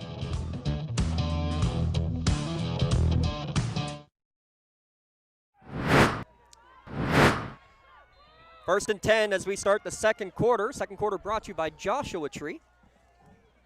Joshua Tree Services, more on them here in a minute. Keeper for Vargo up the gut, and this time Neshannock sniffs it out. No gain on that play, the first play here of quarter number 2. Maybe good timing to the end of that quarter to be able to regroup and give a little idea of what to try to do from that formation, right, Tyler? Yeah, absolutely. I mean, both big plays on offense was that same formation, so you know it's coming at some point again. Leechburg's going to keep on trying to run that formation because if it keeps on working, and the end of the quarter, it's great for Neshannock to regroup and say to yourself, how should we cover this play that seems to be beating us a lot. No gain on that keeper from Vargo. Second down and 10. They go back to the power formation. Extra lineman in there as a power blocker. They pitch it to Zielinski. He's going to pick up a gain of 2. I believe that extra lineman in there, Philip Rierick, was lined up in the backfield. You also saw in there Rosenberger as part of that extra meat up front. Yeah, you got Justin Edworthy coming off the cornerback on the one side, able to get around to the backside of Zielinski and kind of pull him back and pull him down. Early second quarter, 3rd down and 10. Ball standing right at midfield, right in the middle of that big Leechburg L. New turf installed here 4 years ago. Being able to host a playoff game here for the Blue Devils. Third down, dropping back, Vargo. Throw over the middle, caught, bobbled, and did he hang on to it? No, he did not. Caught it, maybe tried to look upfield a little bit too quickly on that one, Tyler. Yeah, I believe this pass, at least from the looks of it, is a little bit out in front of Zielinski, and Zielinski actually looked back at Anthony Aiken coming right at him. So when you take your eyes off the ball, whether you're looking upfield, don't matter where you're looking, you're going to lose possession of the football. And you couldn't hang on to it at the end. 4th down for Leechburg. So get a first down to midfield, but now Mason Skiddacat is going to have to punt, boot it away. Lancer returnmen standing around their own 20. It's going to take a sideways bounce out of bounds right at the 20. 1st and 10 coming for Neshannock. The second quarter is brought to you by Joshua Tree Services. Trust the ISA certified arborists at Joshua Tree.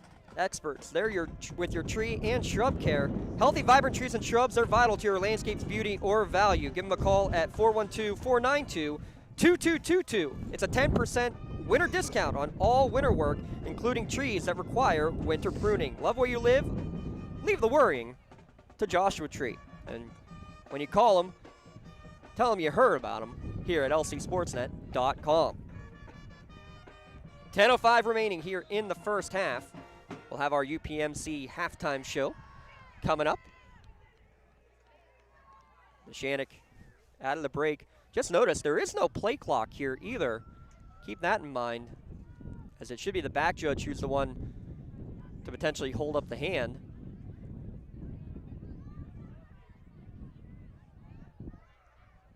High snap. Aiken going to try to get to the edge. Now cuts up field and is going to pick up a couple of yards on first down. Am I only seeing 4 officials out there? Oh, here's number 5. There's number 6. They were hiding behind the respective coaches for a second. I was getting very confused for a minute there, Tyler. Apologies. It's Halloween. Maybe they're trying to hide, maybe a little spook.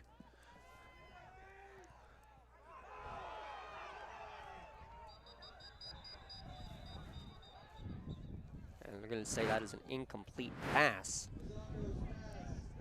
His first incomplete pass of the game there, Tyler. It's a little miscommunication there, it felt like, on that one. Yeah, it was a designed like pitch play, and it just simply bobbled, but that's forward progress of the ball. It was just a little soft toss, like a softball. Yeah, a little pop pass, essentially, forward.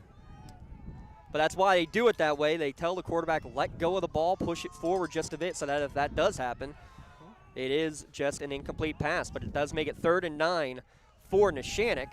Mazzocco fires one down the seam, and it's going to be tipped away. Good defensive effort to get the hand up, knock it away from Sammy Flora. I believe it was, Martin on the defensive coverage for Leechburg. Well, you had 2 receivers down on the right side of the field running along on deep routes, and he had the target. It's just a great play by Jaden Martin just to get his hand up, look back at the ball, don't make contact with the receiver for the pass interference call. First punt of the day for Neshannock. And Anthony Aiken is the one who will be doing the punting duties. Nico Scheibel injured in last week's game against Laurel. And a good punt. It's going to go over the head of the Leechburg returners, and they're just going to have to let it bounce. And this is going to roll down to close to the 30-yard line. 47-yard boot from Neshannock's Anthony Aiken. It'll be 1st and 10 there for Leechburg. Coming up at the half, we'll also get you a Creative Edge scoring recap. And after the game, of course, we'll announce our Maley Chiropractic play of the game. Hey, Tyler, have you spent too much time on the bleachers this year? Or, standing in the crow's nest on some plywood? Well, trip to Maley Chiropractic. They'll get you straightened out. Yeah, I might need to schedule an appointment there because my back's really killing me right now, and the cold ain't helping either. No, it is certainly not. Power set again, extra lineman in there for the Blue Devils, and we're going to have our first penalty of the contest. That will push back Leechburg. That second penalty of the game. I forgot about their half-yard offsides penalty on 4th and goal. If you're just joining us, Leechburg went 3 and out on their first possession of the game. The punt snap went over the punter's head. He retrieved it, fumbled again. Leechburg was able to recover on their own 1-yard line. Nearly your play of the game, a defensive stand. They held Neshannock out for 3 plays, but could not on 4th and goal. Neshannock with 3 first-quarter touchdowns now to make it a 21-6 lead. Quick hitter up the gut for Andrasey, and that's also part of what they're going to have to do offensively for Leechburg is to find ways to get him the ball or hide him in different positions on the field like that one. Yeah, I got to give a lot of credit to Neshannock's defense. They've really done a great job in stopping him on the run. So Leechburg just got to figure out more ways to get him in, get him more carries, maybe even try and pass the ball to him. I don't know, but Leechburg's got to get him going here. It feels like they've had more success out of this spread formation like they are here on 2nd down and 12. Again, bring the man in motion, play action, and has a man open on the wheel route. Look for Andrasey, almost intercepted. Justin Edworthy had a pair of picks a week ago against Laurel. Both that, I believe, came in the second quarter of that game. He nearly got a third one here. Read that one perfectly as you look on the replay. Yeah, Justin Edworthy just inching his way back. He reads the play beautifully. He'll come up right there on the replay and almost got the interception, but regardless, it's still 3rd and very long here for Leechburg. And a good job, honestly, by Edworthy to read that, too, because there were 2 men going open, one down the seam and one on the wheel route. He read the quarterback's eyes, made the break on the football. 8:24 remaining here in the first half. Trips right on 3rd and 12 for the Blue Devils. Vargo drops back, breaks away from one in the backfield, steps up, he breaks away from a second, from a third, from a fourth. Look out.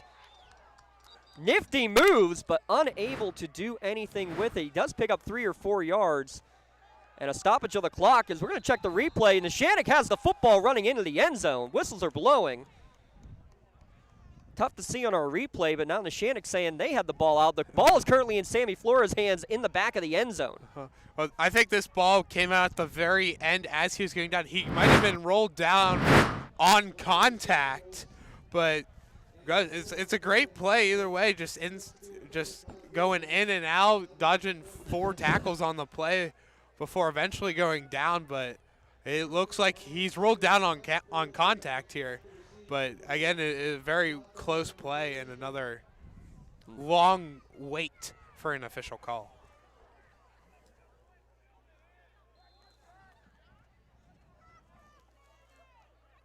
So both teams have had close calls on those. Neshannock nearly lost one, was ruled down, and same situation here is ruled down. Another nice punt from Sitat to get it out of bounds away from the returners. Ball at the 33-yard line. 7:22 remaining here in the first half. Again, coming up at the half, we'll have our UPMC halftime show. Also want to give another shout out to our friends at Joshua Tree for helping support our audio and video broadcasts across our network tonight. You can see scores going across the bottom line. Laurel with an early 14-0 lead over Jefferson Morgan in here in Class 1A. Long trips having to be made here in the first round. More on a funny story with that one here in a moment as Aiken gets the handoff, pushes forward for a gain of 3. A pseudo competition between Tyler Aaron and his roommate, and from what I understand, you lost by 2 minutes? Yeah, I did the drive time. The drive time is a couple mile difference. Good news for him, though. He gets to be on the highway more than I can. Unfortunately, I gotta get like the whole way down to Pittsburgh before I can touch a highway. Well, and also lucky him, he gets Laurie Heights food tonight. Wide open down the seam. Flora catches it at the 40, to the 30, down to the 20, breaks away from the tackle. That's actually Ryan Cameron for the touchdown. Ryan Cameron right up the seam, 27-6 Lancers. That's a beautiful throw by Gina Mazzocco, right on the money. And Ryan Cameron off to the races. What a play by the Neshannock offense. This is now 4 of the 5 drives Neshannock's had has resulted in a score. The quick hitter ran by 3 defenders. How about a little stiff arm on the way to pay dirt as well for Ryan Cameron. 6:44 remaining in the first half.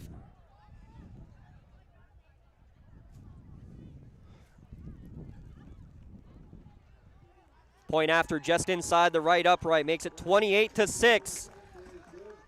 Neshannock with a 3-score advantage. Back in a moment at LC SportsNet, powered by LCAP.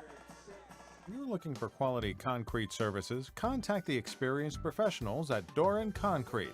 Our company is family, locally owned and operated, and has been serving the community for over 30 years. Get residential or commercial concrete services for any size job. Our skilled professionals offer prompt and reliable services at an affordable price. We believe in the principles of honesty, integrity, and reliability. Get in touch with us for exceptional concrete services at prices that you can afford. Lawrence County SportsNet is proud to honor your Red Zone October Male Athlete of the Month as Zayden Herb of Neshannock for scoring his 100th career goal and scoring 6 goals in a playoff victory, the first playoff victory in 14 years for Neshannock. Lawrence County SportsNet also proud to honor the Red Zone Female Athlete of the Month, Lindsay Hoover of Wilmington Golf, for finishing 12th in the PIAA Championships. Congratulations to Wilmington's Lindsay Hoover and Neshannock's Zayden Herb, your Red Zone Athletes of the Month.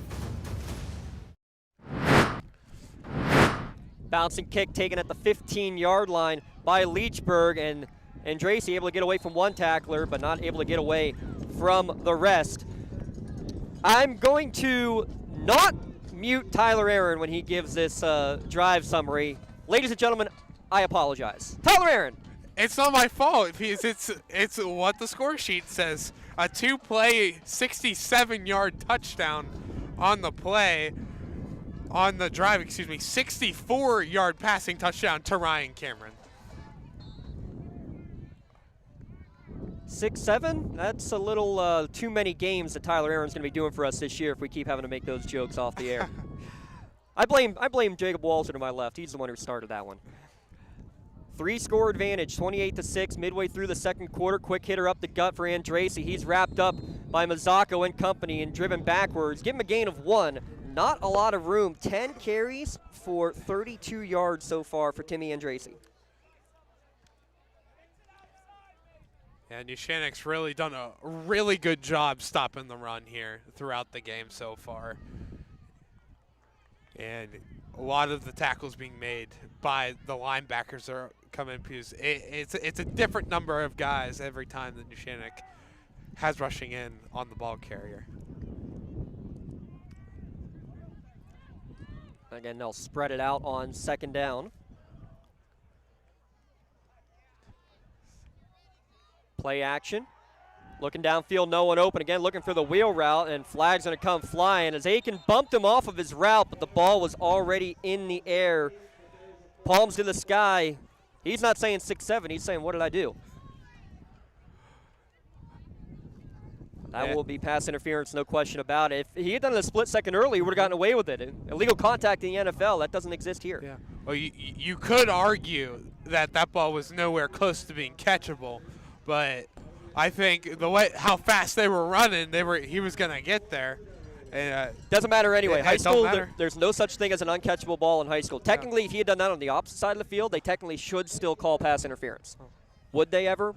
No, probably not. No, but again, it's contact. Now, it's one thing if he trips over, if they trip over one another. That's not really pass interference, but there's contact made.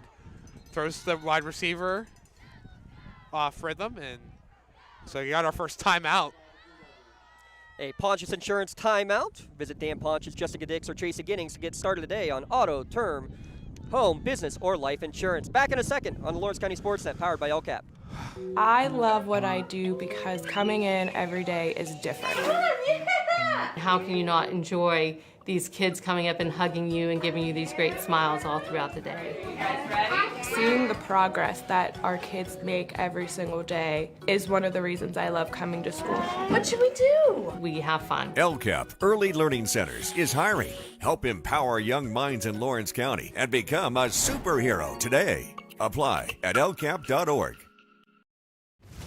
Congratulations to the October LCAP Team of the Month. The Lawrence County SportsNet is proud to honor Mohawk Girls Volleyball as October's LCAP Team of the Month for winning their first section title in program history and their first playoff victory in program history as well. Congratulations to Coach Anna Fadden and the Mohawk Warrior Volleyball Team, your LCAP Team of the Month. Coming out of the Leechburg timeout, 1st and 10 with 5:47 remaining. Quick hitter up the gut to the fullback, and that's no fullback. That's an offensive lineman getting a dream carry. 76 on the carry, Philip Rearick. I don't know if I got a shirt big enough, but that's got to be a Maley Chiropractic Play of the Game nomination. First carry of the season for the big man. I saw that a few years ago out of necessity, putting a lineman in at a fullback position and getting a carry like that for Western Beaver. Yeah, Rick, left tackle, the senior, 295, 6 foot tall. He's back there again. They're going to fake to him, give it up the middle, and dragging tacklers forward is Andrasey to move the chains with 5 minutes remaining in the first half as they cross midfield.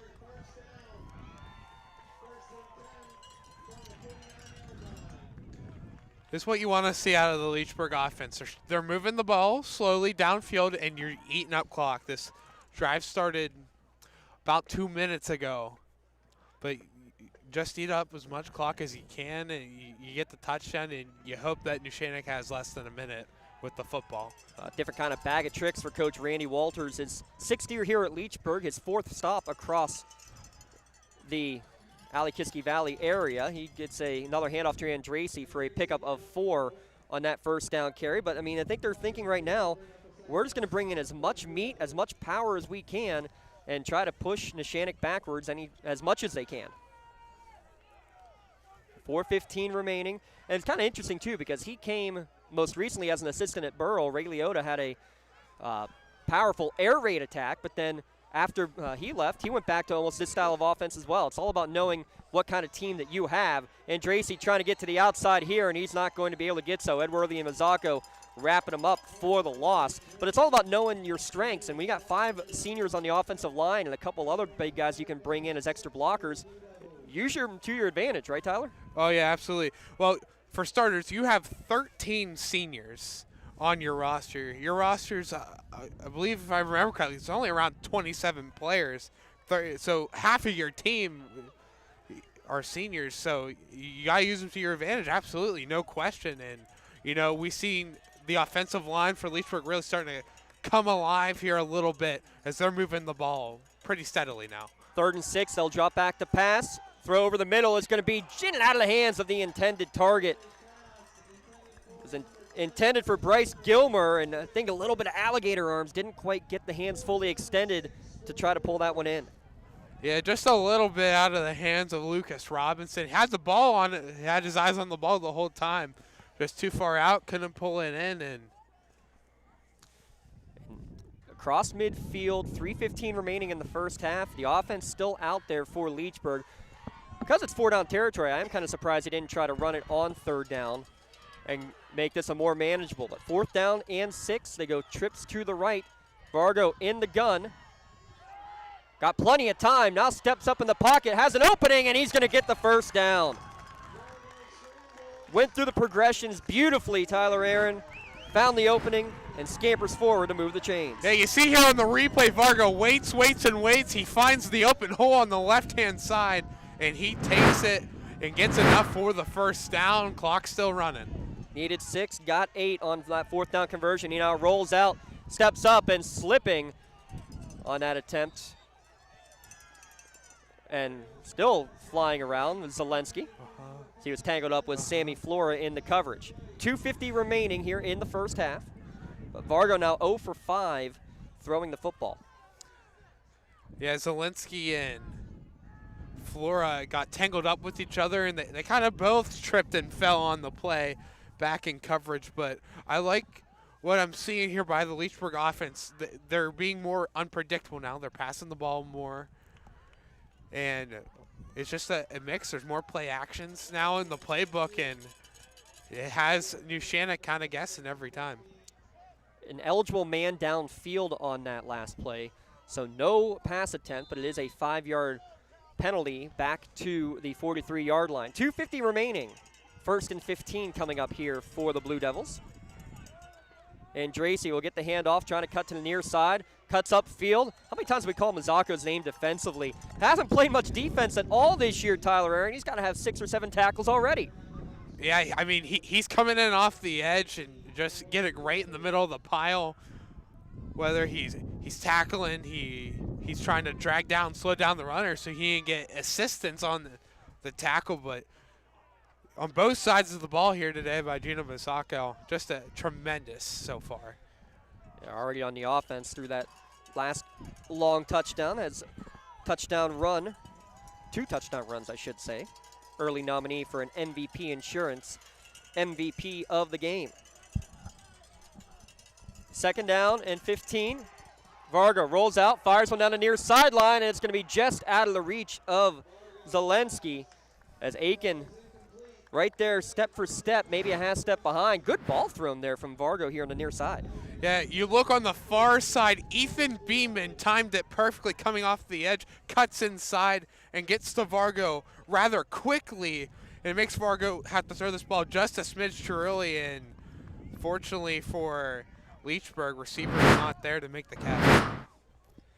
So 3rd down and calling it 14. 14 carries for 42 yards. Thank you for that 1-yard gain. Tweety Bird knows what I'm talking about back at home. Buff snap. Vargo able to pick it back up. Has to fire quickly over the middle. Ball was deflected and didn't make its way through. No signal from anybody yet. They're going to say it's a catch. Yeah, that was a bizarre play. That was a low snap, and Vargo able to get it. I don't see who deflected it for Neshannock. We might have to take another look at it. We will. From our angle, that ball hits the turf and bounces in. See here on the replay. I think it was Beeman coming up the gut. So the first completion is going to go for an 11-yard pickup.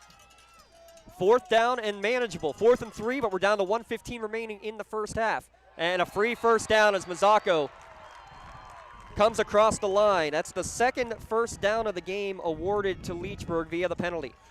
Yeah, we see Neshannock trying to time the snap down on that far side, on the outside edge. And I mentioned it a couple plays ago when Beeman did it and forced Vargo to throw the ball early. And unfortunately, just for Mazzacco, unable to time that snap perfectly, gets caught offside and gives Leechburg the 1st down. Clock stands at 1:14 remaining. Ball at the 26-yard line. Vargo again moves the pocket, fires on the run towards the corner, jump ball, and Aiken able to knock it away. And Mazzacco again applying the pressure this time. They're moving the pocket, and I think that's a good call because these Lancer defenders, the rushers, are getting in there quickly. Yeah, we're seeing Vargo roll out of the pocket more often. Right here on the replay, you see that he does it immediately and throws it up. Aikman looked back towards the very end of that ball was coming in. Great job by Aiken just to get his hand in there and prohibit the pass from being completed. Interesting score from Bessemer at the half. Mohawk 0, Olsh 0. You can watch that one on NFHS Network. Listen here at lcsportsnet.com for free. Again, big thanks to Joshua Tree Services for their support of our broadcast here this evening. 2nd and 10 with 1:07 remaining. Another low snap. Good job by Vargo to corral it. Another throw on the run. Beautiful pitch and catch and knocked out of bounds at the 15-yard line. On the catch is Zelensky. Griffin Wyand almost got a piece of that throw by Vargo, and again, there's more passes on this drive, and see, it's now a lengthy drive. The drive started at 6:38. We're now 1:02 now on the clock, and no, the drive down here started at about 10 a.m. It felt like. Yeah, or the drive up here for you, I should say. I agree. I agree with you on that one. Minute 2 remaining. It is 3rd down and 1. Best drive of the day so far for Leechburg. And Dracy, handoff, right side. He's going to get gobbled up. Falls forward. It'll depend on the spot. He'll get back to the line. That's it. And they've stopped the clock even though he's short. This clock, why is the clock stopped? I don't know. The official, running now. The ref thought that it was a first down. He was nowhere close. It's running now. Quarterback sneak up the gut, and it's going to be another 4th down conversion. Second true conversion, plus the penalty-assisted conversion. Yeah, the longest drive that we've seen up to this point was a 9-play drive by Leechburg. Double-digit plays here as Varga rolls out, throws for Zelensky. Nice tiptoe catch before he's knocked out of bounds at the 8-yard line. Stops the clock with 38 seconds remaining. And that was just play number 16 on the drive, so almost double the longest drive that we've seen thus far. Oh, my goodness. And Neshannock's going to wisely take a timeout to try to calm the troops and regroup. Their first Pontius Insurance timeout taken here of the first half. Let's take a quick break here ourselves. Back in a moment on the Lawrence County SportsNet, powered by LCAP. Works in Progress Painting wishes a successful and satisfying season to all the Lawrence County sports teams and athletes. Work hard and bring honor to your team, school, and family in how you play. Joe Wright and his family have been providing painting, window cleaning, and other property services for business and homeowners in the Lawrence County area for over 10 years. Their goal on every project is to provide a meaningful service that honors their customer, God, and their family, and to have fun while doing it. Works in Progress is now booking interior painting projects for both residential and commercial projects. Call Joe today at 724-714-4294 to discuss your next project.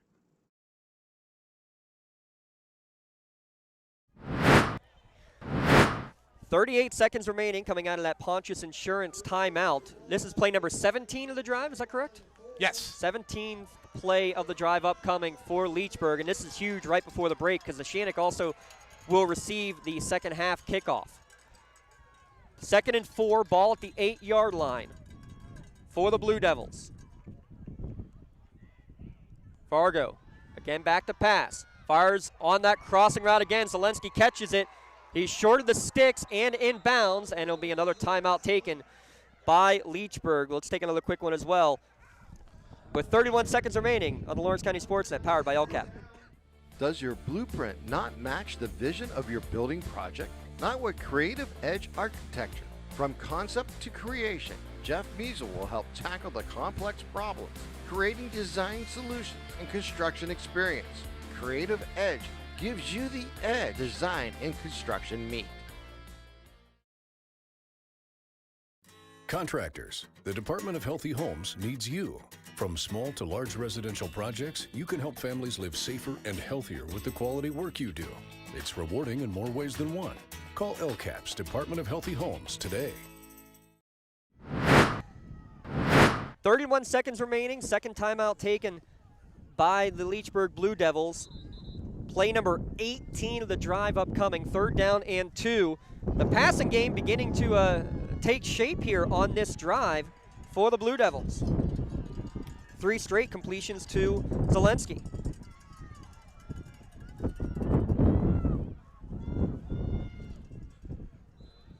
But now on 3rd down and 2, do they go to the bread and butter or they continue to go to the air? Low snap through the legs of Vargo. It's going to be scooped up. No, it's still loose. Neshannock tried to scoop and run with it. This ball is still free. Fighting for it, and now fighting on the field is pushing and shoving everywhere. Bodies flying. And now finally a flag goes in. More flags. We got now 3 or 4 flags now on the field. And there are bodies that are players that are down. Sammy Flores, one of them, slow to get up for Neshannock. It was Sammy Flores, the first Lancer to get to the football. I don't know who came up with this, but again, we still haven't even gotten a signal. Our main official ends up getting caught up in that as well. And officials are going to have a discussion. And let's see what's going on here. We only got a replay of the first part of the scuffle, but after this replay, you're going to see pushing and shoving all over the place.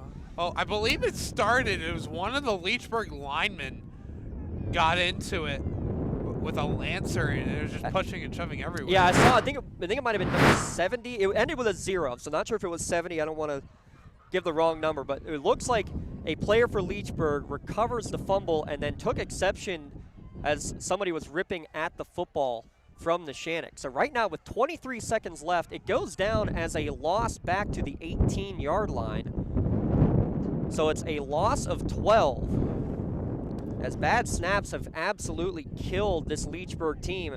Now the officials have to make a discussion about what's going on here because, remember, ejections carry a suspension in the next game as well. Not sure what we're going to get. Personal foul against Leechburg and against Neshannock. Those will offset, and it will be 4th down with 23 seconds left, and the clock will run as soon as the ball is ready to play. This is the part I wish the official was mic'd up. Yes. So you'd be able to hear what number that those personal fouls are going against. I guess we can only assume, but assuming's not the greatest thing in the world either. But regardless, that's a big play on 3rd down and a big loss for Leechburg. Note, just got to go end zone here. I mean, the first down marker is at the 4, but yeah, you got to shoot for the end zone here. Yeah, so you're right. You can get a first down without getting the ball in the end zone. Need to get to the 4. 23 seconds remaining, and I think Neshannock is going to choose to take a timeout. We'll keep it right here. A quick first half recap. 3 and out on the first drive for Leechburg. The punt goes over the head of Schicktat, and he's able to, he recovers it, fumbles it again. A Leechburg player recovers it at the 1-yard line. That made it it looked like an easy opportunity for Neshannock, except it took him 4 plays to get that 1 yard to get the opening score of the contest. Another 3 and out. Anthony Aiken caps off a drive with a 6-yard touchdown run. Then a little change in scenery from Leechburg. A keeper for the quarterback, Jackson Vargo, 80 yards to the house, made it 14-6. Gino Mazzocco, though, would answer, calls his own number again from 32 yards out. 21-6 at the end of the first quarter, and then through the air finds Ryan Cameron going right down the seam for a 64-yard score. That gives us this 28-6 advantage, but this is the 19th play of the drive, and it's 4th and 14 from the 18-yard line for the Blue Devils with 23 seconds remaining. It's been a while that Leechburg's had the ball. I mean, they started the drive at their own 22-yard line at just about the halfway point here of the second quarter. See what they do here on 4th and 14. Now you imagine they'll go to the air.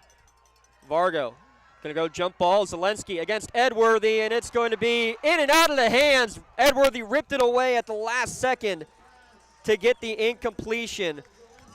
They did what they wanted. They went to throw it up top to their big man, but Edworthy able to knock it away and force the 19-play turnover on downs. It looks like Edworthy got the first hand in there, and the deflection put it right into the chest of Zelensky. And then, unfortunately for Neshannock, it's broken back out. There's 2 Lancers back there in the back of the end zone, and it's a turnover on down, 16.3 seconds to work with. You're going to receive the ball at half, so I wonder if Neshannock's just going to knee on this one and send it into halftime. Now, they have 2 timeouts. If they want, they could try to run a play, see what happens. Couple other halftime scores real quick. Newcastle trailing Montour 7-0 at the half. I mentioned Mohawk and Old scoreless at the half. As this handoff up the gut for Eakin, he's going to get out past the 23 to the 24-yard line. Give him a gain of 5 for the last play of the first half. Your halftime score here. First, Laurel leads 21-0 over Jefferson Morgan, but here at Leechburg, it's the Lancers with a 28-6 advantage over the Leechburg Blue Devils. We'll be back with our UPMC halftime show when we return here on the Lawrence County SportsNet, powered by LCAP.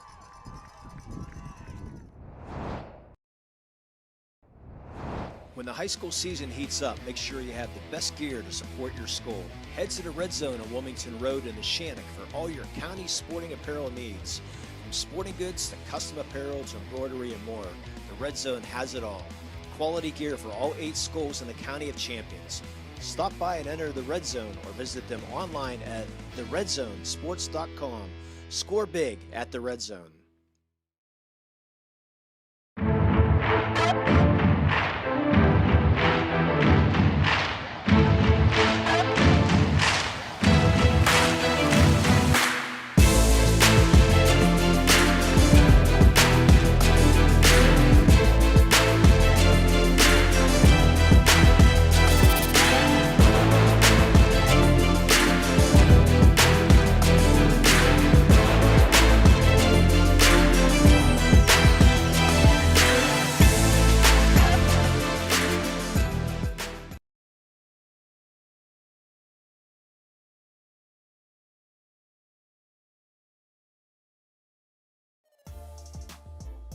This presentation of the NFHS Network is brought to you by Academy Sports and Outdoors. Have fun out there.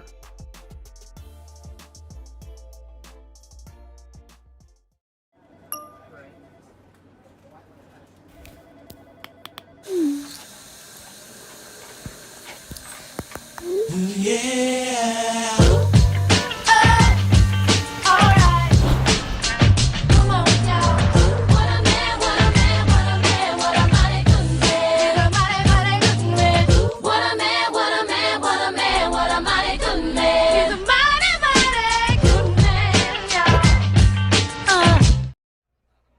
Halftime here from Leechburg High School, Veterans Memorial Field. It's a 28-6 Neshannock lead over the Leechburg Blue Devils.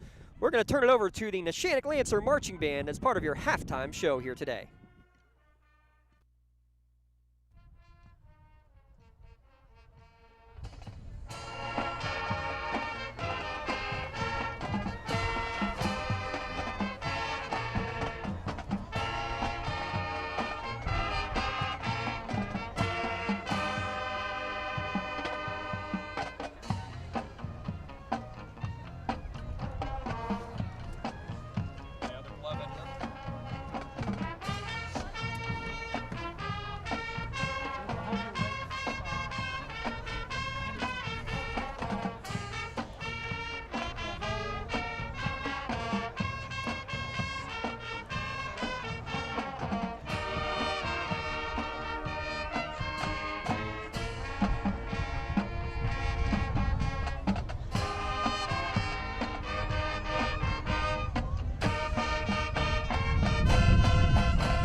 This presentation of the NFHS Network is brought to you by American Dairy Association Northeast.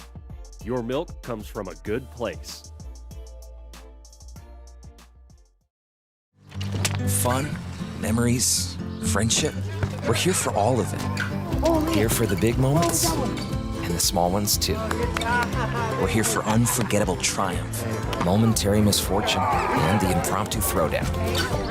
We're out here each day, chasing something great. Call it adventure, call it play, we call it fun. Academy Sports and Outdoors.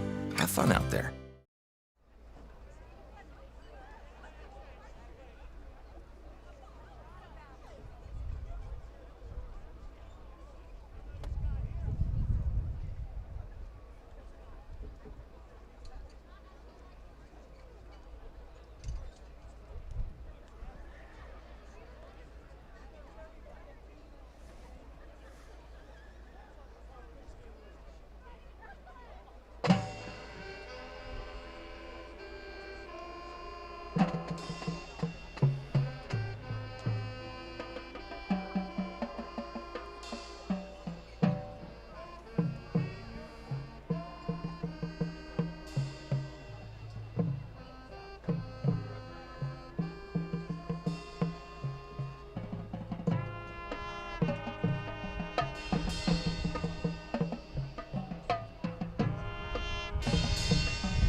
Your hip, your knee, your shoulder, whatever has been holding you back, UPMC Orthopedic Care is where you'll find experts to help you get back to a better quality of life.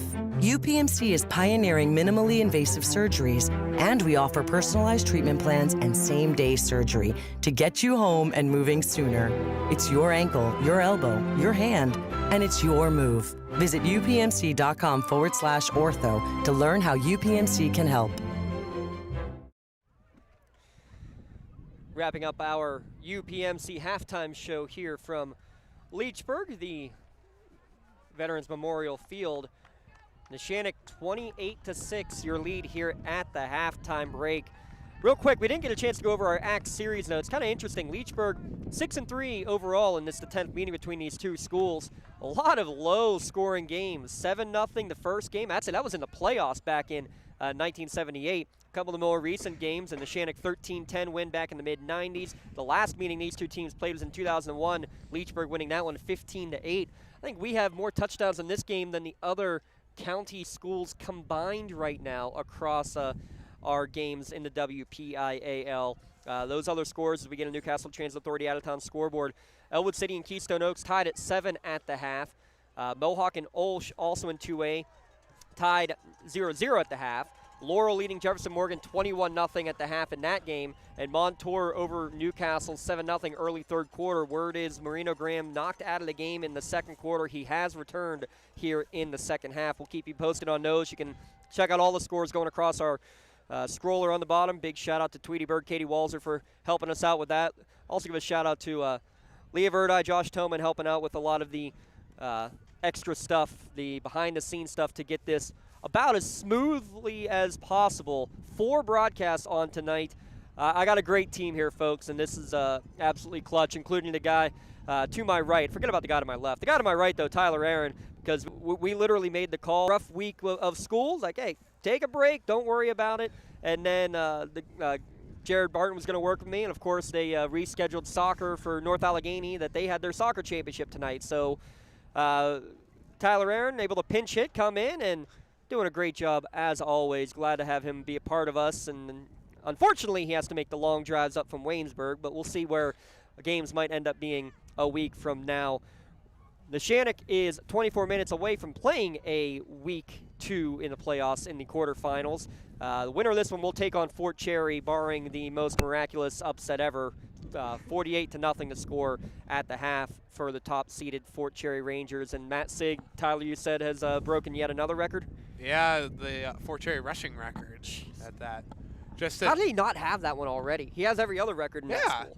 It kind of blew my mind at first, but, you know, just a 5-star athlete and, you know, not committed yet really to a college. He kind of renounced his commitment a little bit. He said he was still open to going to Penn State University, but he's still technically on the open market. Let's take a look real quick at your Creative Edge scoring summary from the first half and stats and notes. How about this? 11 pass attempts for Leechburg in the first half. What gives? They only had 37 all year. Did you find out what the most was in a single game all year by chance, Tyler? Or we can find out here in a minute. I did not find that. Okay. We'll check on that here in a second as we get the rest of the stats. 4 for 11 for 31 yards. A lot of it coming on that last drive there for Jackson Vargo. 3 of those 4 catches made by Tristan Zelensky. Leading rusher is Vargo with that 80-yard touchdown. The issue is if you take away that 80-yard touchdown, the team has 53 yards total in the game. The crazy part, though, they've run nearly twice as many plays as Neshannock. That was a 19-play drive that ended in a turnover on downs to end the first half. Neshannock has run 23 plays total. I know there's a lot of Halloween references, but I got to go Monsters, Inc., baby. 23-19. Let's go. 23 plays of offense for Neshannock, and 42 is the number for Leechburg. That's incredible. Yards, though, are in favor of Neshannock. Again, 136 total yards for Leechburg. Neshannock running only half of the plays, but Neshannock with 176 yards. Gino Mazzocco, 106 through the air. Basically, his next completion will put him to yet another milestone as he is right on the edge of 3,500 career passing yards is Gino Mazzocco. Not a lot on the ground. Again, not many plays. 9 carries for 28 yards for Anthony Eakin in the first half. 6 for 42 for Mazzocco. 3 total touchdowns for Gino. And the Lancers get the ball again to start this second half. So this is going to be a big drive, especially for the 8-seed home team Leechburg Blue Devils. Easy for me to say. Let's take a quick look while we have a second at the brackets, just so you can kind of see where things are playing out. Still looking for a Southside Chartier-Houston score out there. Right now, Fort Cherry leading Avella. On the other side, Canavan was leading their game early on, and we're still looking for a California Fraser score going there as well. Big drive here for Neshannock is, you know, a touchdown here might already kind of have the game at a breaking point as the wind's starting to pick up a little bit. It's very frigid out here, excuse me, on a Halloween night, as it always is. Spooky, spooky skeletons, my word. We're going to have to turn all the mics down at this point. that wind keeps picking up, Tyler, we may have to turn the crowd mic off completely. As Skinnickett kicks this one off, it'll be taken at the 11-yard line by Beeman. He drops it, picks it back up, gets out to the 20, big hole in the 30. Look out! Ethan Beeman, it's a foot race, and you're not gonna get him! 91 yards!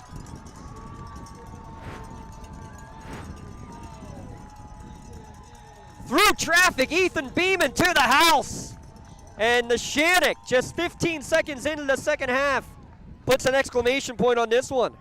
Talk about a statement to start the half. Yowza. Wow. Didn't have that one on my bingo card here today, but what a way for Neshannock to start off this half on a very big play.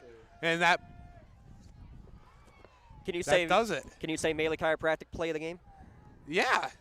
As of right now, yeah. I don't know what more is going to blow my mind than that. Well, that quiets the crowd again. 35-6. Neshannock in control. Back in a moment on the Lawrence County SportsNet, powered by LCAP. Nick to a dent, to a major repair. Nick's your man, making your car look as good as new. Nobody does it better than Nick's Auto Body. Trust your body in our hands. Nick's Auto Body. Trust your body in our hands. Let's look back again at your home team advantage, your keys to the game. Leechburg has found the other. The only touchdown scored not by Tristan Andracy. It was by the quarterback, Jackson Vargo, an 80-yard touchdown. Neshannock, we haven't seen a whole lot of the hurry-up offense, so they hurried up down the field there. And trick-or-treaking, well, Ethan Beeman wants to get involved. So he got the hand in the goodie bag, and he was not giving it up.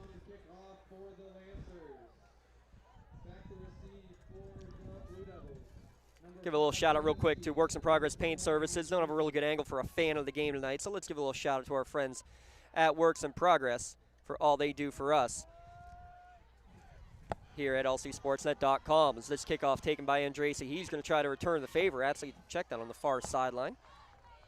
I believe that might have been Zelensky on the return. This third quarter is brought to you by Joshua Tree Services. At Joshua Tree, we'll help your trees thrive, ensuring they enhance your home for years to come. Give them a call at 412-492-2222 for 10% winter discounts on all winter work, including trees that require winter pruning. You know, I got to give a lot of credit to Neshannock and their special teams, not just that kick return on the other side of the ball, end of the first possession for Leechburg, the fumble.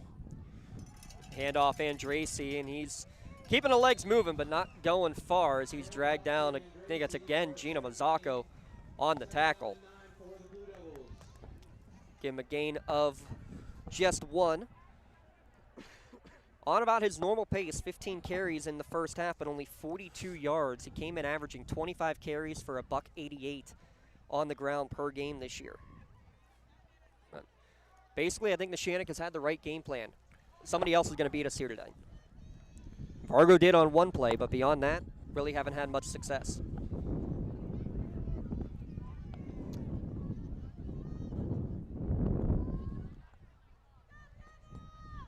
Two receivers right, one to the left here early third quarter. As Vargo rolls out, 12th pass attempt of the game. He's going to look down the field over the top for Zelensky. He gets away from the defender, catches it, ball loose, and they're going to say incomplete pass on the play. There is a flag back in the defensive secondary, and I think we're going to get a hold on the offense.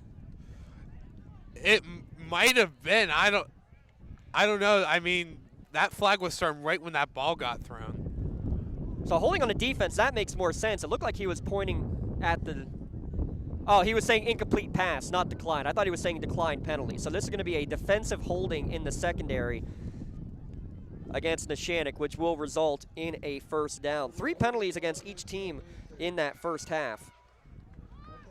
But all 3 Neshannock penalties now have led to first downs for the Blue Devils. 10:42 remaining here in quarter number 3.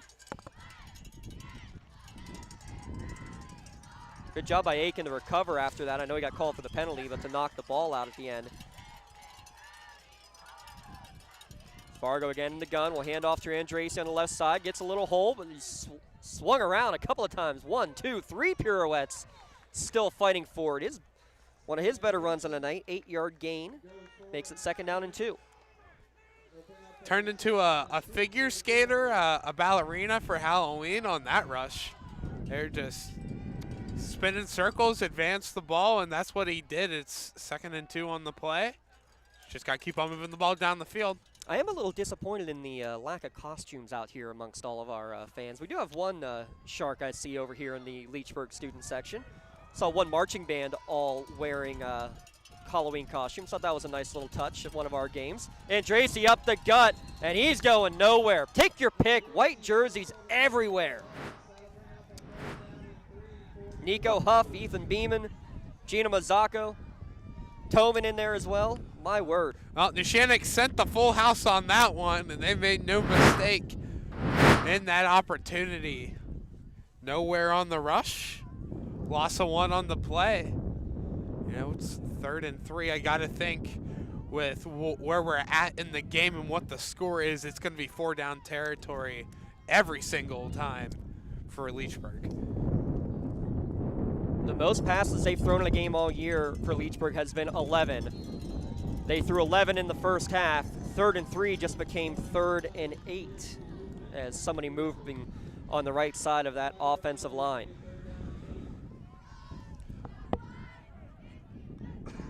Clock moves again with 9:03 remaining. And this free broadcast, thanks to our great sponsors all year, but a big thanks again to Joshua Tree Services for their support of us. Because of that, we're able to get these games all covered and also be able to get this game as a free broadcast for next week as well. Please send us information. We want to be able to help you guys and get these games aired. On 3rd and 8, rolling out to his right, Vargo finds Zelensky, and he's going to get a 1st down. There's a play of the game nomination for that flag that just went 25 yards in the air. Are we going to get a push-off against Zelensky here, Tyler? I think so. I think that's what's going to be the call here. Is Zelensky, down back in coverage. It was a great catch by Zelensky, but I'm still shell-shocked by the official throwing that one from the 30-yard line right to midfield, right on the money. Oh, nope. They're going to say it was, again, holding defensively. So the Blue Devils have found something. That's basically 4 of the 5 completions now of the game have been on that little out route. The ball placed right at midfield. Yeah, Neshannock's got to watch. That's the second one called on this drive. You pretty much give them 2 first downs on the play. And everyone's coming in here at the 50. I wonder what's going on here.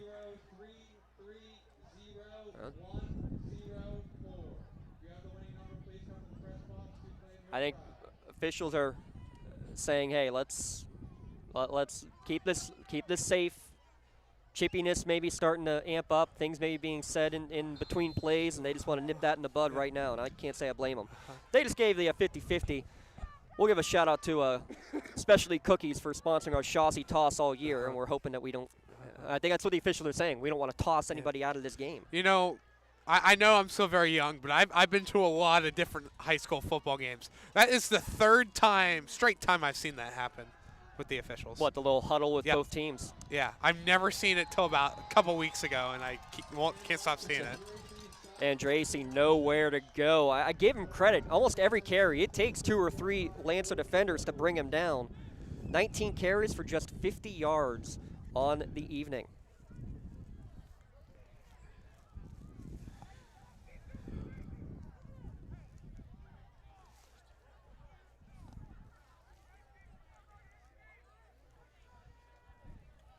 Yeah, see, he averages a little over 150 yards a game, so yeah, it's a huge part of the Leechburg offense. Seems to be absent. Vargo pumps, waits, now runs up the middle, dodges one tackler as Mazzocco went for the big hit. A great job by Nico Huff on the play. It looked like he was getting held in the backfield, but get out of it, kind of make the tackle on the back side. It's another 3rd and short for Leechburg. The last 2 third downs we've seen Leechburg had it's been a defensive holding call against Neshannock, so hopefully Neshannock can prohibit that here. Do they go to the air again on this 3rd down, or will they keep it on the ground? They've been incomplete both times, but you did draw the defensive hold, so we'll see. They do go to the air. Quick out to the near side. Is going to be caught right at the sticks, actually down the field a little bit, and that's going to be a pickup of 9. A lot of 9-yard completions and a 1st down. As that one was completed, that was 85. Thank you, Tyler. That's Caden Joris making his first catch of the year. Yeah, Caden Joris only had 3 receptions all season for 47 yards. Gets the first reception, that 9-yard gain, and a little curl route action here on the near side. Yeah, we expected a little more from him with Nick Hilty not in uniform here this evening. Another throw across the field with Floor in the hip pocket. Zelensky, his 5th catch of the night. And I'll tell you what, Leechburg looking decent going through the air here, and kind of West Coast offense just getting almost 3 yards in a cloud of dust through the air. Yeah, Tristan Zelensky coming into this game registered 4 receptions. You got to think he's had more than that, right? That was his 5th. That was his 5th, so he's already broken his season mark. That's incredible. More catches tonight. He only had 4 all year. Again, with Nick Hilty out, you got to look at other guys to make an impact. Play action for Vargo on 2nd and 6. Pump again, and throws it off to the flat. Able to get it to Zelensky for another catch, and finally a flag thrown about 30 seconds after the play was over, as there's a player down for Neshannock holding the call. It's Nico Huff, the injured Neshannock Lancer. It's a late flag in the backfield. Yeah, it was for a hold to bring him back. I mean, the ref literally threw the flag at Huff on the ground about 5 seconds after anybody touched Huff. So that's, I don't know what that was, but nonetheless, now you have Nico Huff down. The holding penalty will push the Lancers back, or push the Blue Devils back, excuse me. It'll be 2nd down and 16. But right now they're attending to Nico Huff on the field. While they do so, we'll take a quick break here as well on the Lawrence County SportsNet, powered by LCAP. Kick off the school year with a visit to Sims Cafe on Wilmington Road, serving breakfast, lunch, and signature beverages. Stop in, give them a call, or order online at simscafe.net. And remember, kids 10 and under get a free pancake or waffle every Saturday. With new specials weekly, it's no wonder Sims Cafe is where sandwiches equal smiles.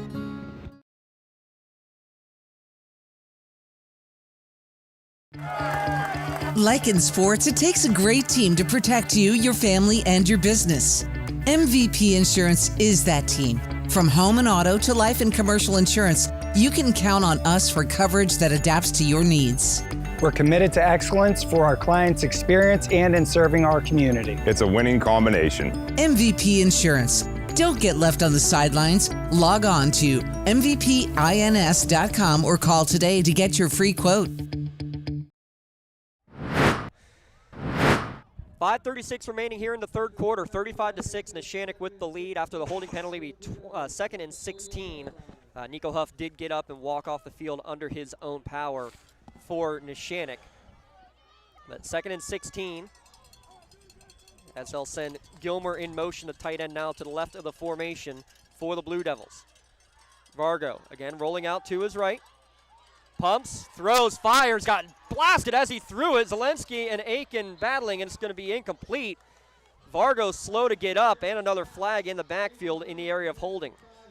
I believe it is going to be another holding against the off the offense. I believe it was Jaden Rosenberger on the hold. And Vargo took a shot and a half on it as well. Holding penalty likely to push back the Blue Devils even further. Coming back to the game, we will announce our MVP Insurance MVP of the game. Getting a game at MVP Insurance, coaching clients to better coverage, better prices. MVPINS.com.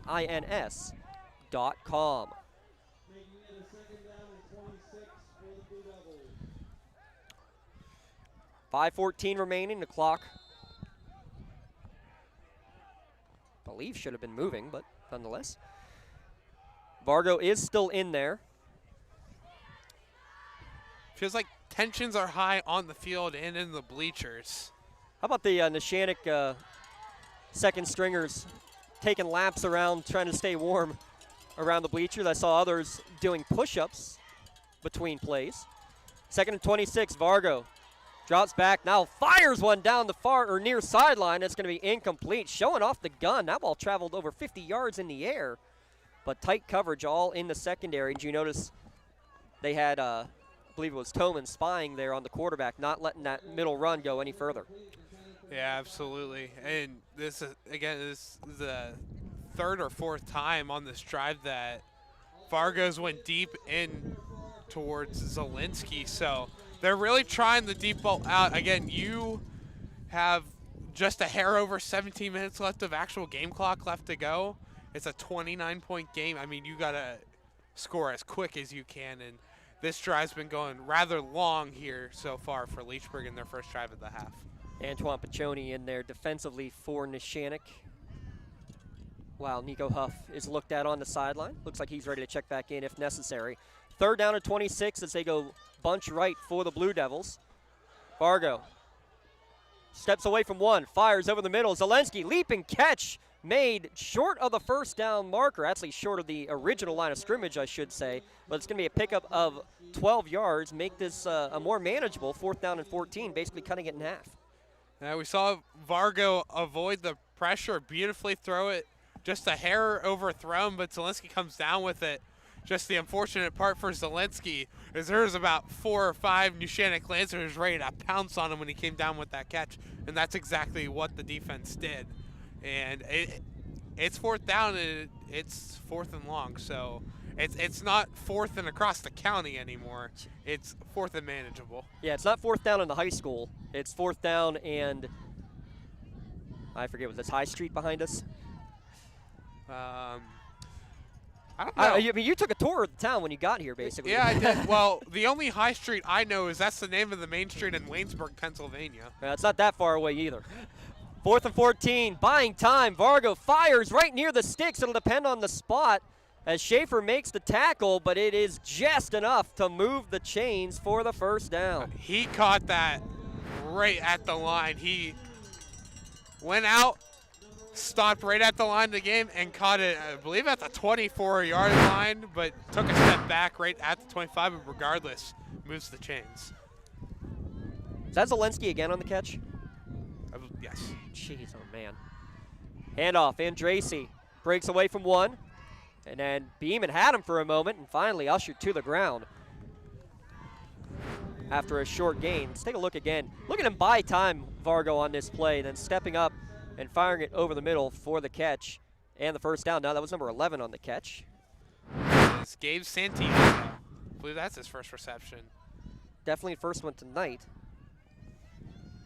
And again, almost any catch that is made tonight, unfortunately, you have to say, could that be one of their first catches of the year? Yeah. According to my spotter board, he does not have a reception. Well, now he does.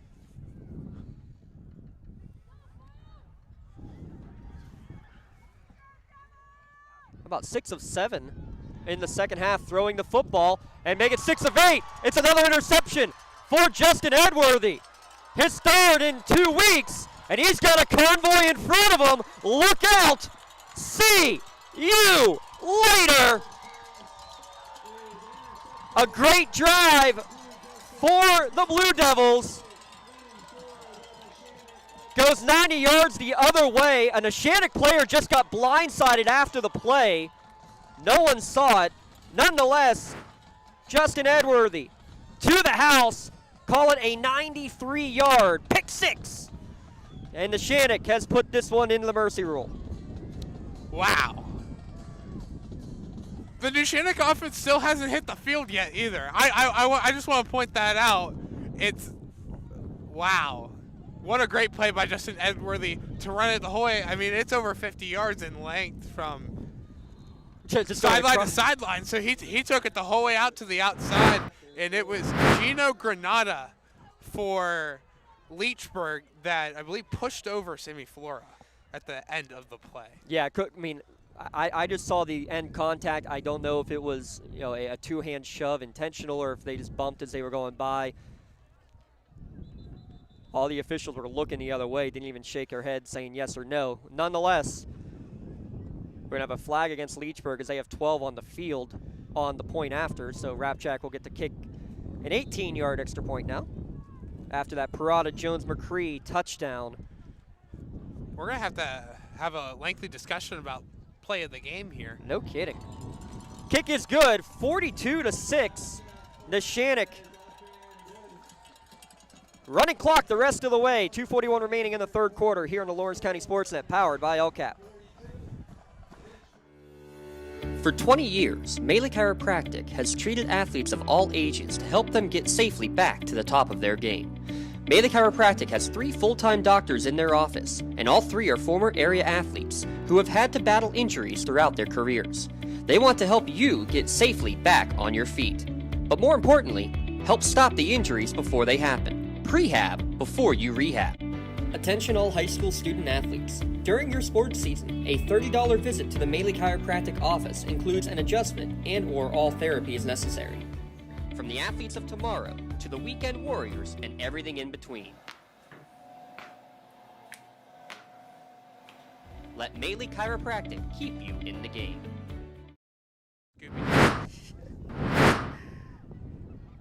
2:41 remaining, 42-6. Neshannock, the 9 seed, all over Leechburg. And again, it'll be a running clock mercy rule the rest of the way after the 93-yard pick 6.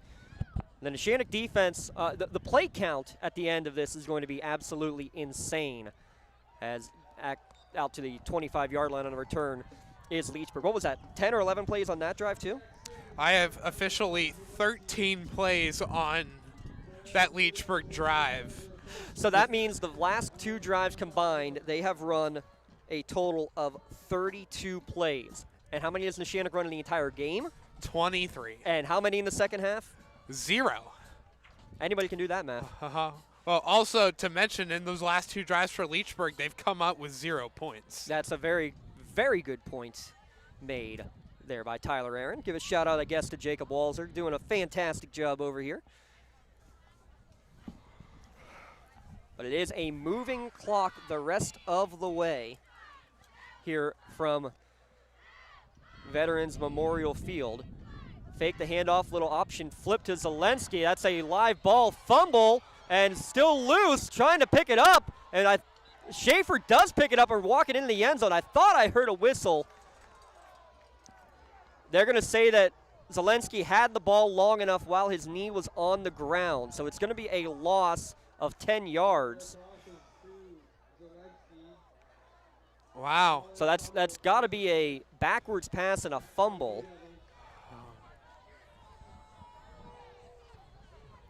How many chaotic plays is that?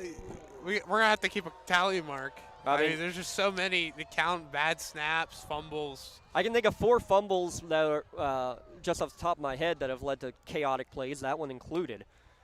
But all have been recovered by the offense. Throw to the near sideline, and Ed Worley nearly jumped that route. It's incomplete. Vargo's 20th pass attempt of the night. Remember, he's only had 37 all season. That one, he just fired it way too quickly, as that pass was intended to Caden Joris. Clock still running again with the mercy rule intact.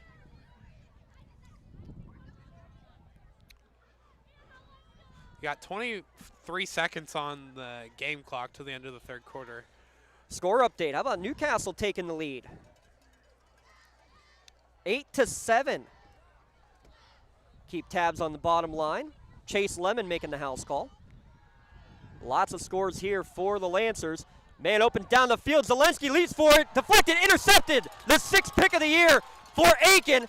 Time has expired in the quarter. Can he get it to the house? Can we have another house call for the defensive special teams? No, he's down at the 1/2 yard line. Neshannock will have to run a play on offense, but nearly another special teams and defensive touchdown. Oh, man, give it to him. Well, a lot of credit. I believe it was Justin Edwards. He got a piece of it and deflected it up in the air for Aiken to catch it. That I don't believe Zielinski was the main target on the play. They were looking towards the near sideline to Caden Joris again, and Vargo said, nah, there's too much coverage, and fired it down to Zielinski. And Neshannock's offense is going to finally hit the field for the first time. Didn't touch the field once at all in that third quarter. But they will. First and goal from the 1. Second time that they've had that here tonight. Back in a moment with the fourth quarter when we return on the Lawrence County SportsNet, powered by LCAP. For the most complete recap of Friday night's high school football action, tune in on your way home from the game to the WPIAL Scoreboard Show, only here on the Trib Live High School Sports Network. Hi, this is Don Rebel. Join me in a cast of thousands for all the scores with recaps from the top games, plus we highlight the night on the Trib Live Roundtable. That's the WPIAL Scoreboard Show after the game on Friday nights on the Trib Live High School Sports Network and at tribhssn.triblive.com.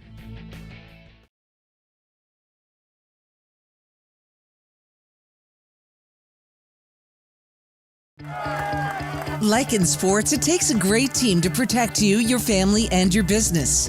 MVP Insurance is that team. From home and auto to life and commercial insurance, you can count on us for coverage that adapts to your needs. We're committed to excellence for our clients' experience and in serving our community. It's a winning combination. MVP Insurance. Don't get left on the sidelines. Log on to mvpins.com or call today to get your free quote.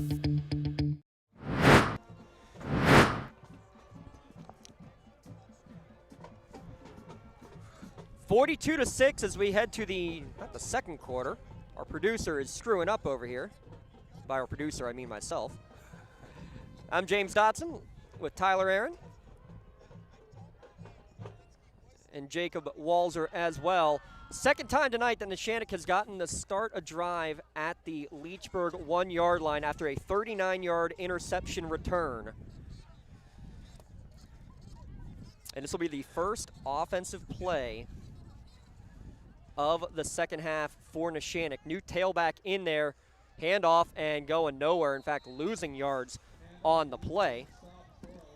That was Griffin Wyand in the backfield on the carry. Another player slow to get up. Nico Huff in there. Actually, a Leechburg player lost his helmet, has to come out for a play. That's Philip Rierick, who got a carry earlier today, did the big senior offensive lineman. How'd you like that? 6 foot, 295 pounds coming at you. If I was trying to make that tackle, I don't know if I'd be able to. Wyand trying to get to the corner, unable to do so. No gain on the play. So Neshannock goal line offense, if there's something for the Coach Bonjavingo and staff to be looking at, I would say that would be it right now, Tyler. Yeah, the defensive stance so far by Leechburg has been amazing. I mean, we saw Neshannock's first drive of the game start at the 1-yard line. Took him 4 plays to punch it in. Wyand lowers his shoulder, punches it towards the end zone, waiting for a signal. They're going to call him short. Wow. Oh, they gave it to him. Oh, now they gave it to him. There's your Parada Jones-McCree touchdown for Griffin Wyand. We'll confirm, believe that's his first touchdown of the season. A little icing on the cake here for the Lancers. Per my statistics and spotter board, that is his first. In Tyler we trust. Another treat here for Neshannock. I was going to say icing on the cake. Well, how many treats can you get from 1 yard out? A kick return touchdown, a defensive touchdown, and your defense has gotten you 2 plays starting at the opposition's 1 yard line. 49-6. Lancers moving on. Still 10:49 remaining here in the fourth quarter. Back in a moment on Lawrence County SportsNet, powered by LCAP.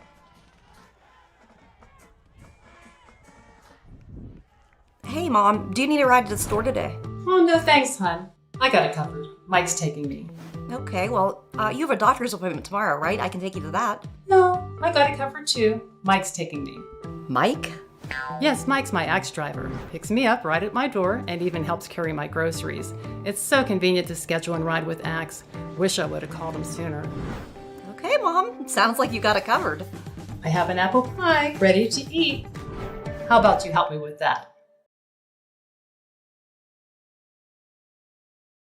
Castle Asphalt and Construction is driven to provide quality, cost-efficient pavement-related services to Western Pennsylvania. Every paving or construction service at Castle Asphalt begins with a thorough site inspection of the area to allow their team of professionals to become familiar with the unique conditions of your home or business.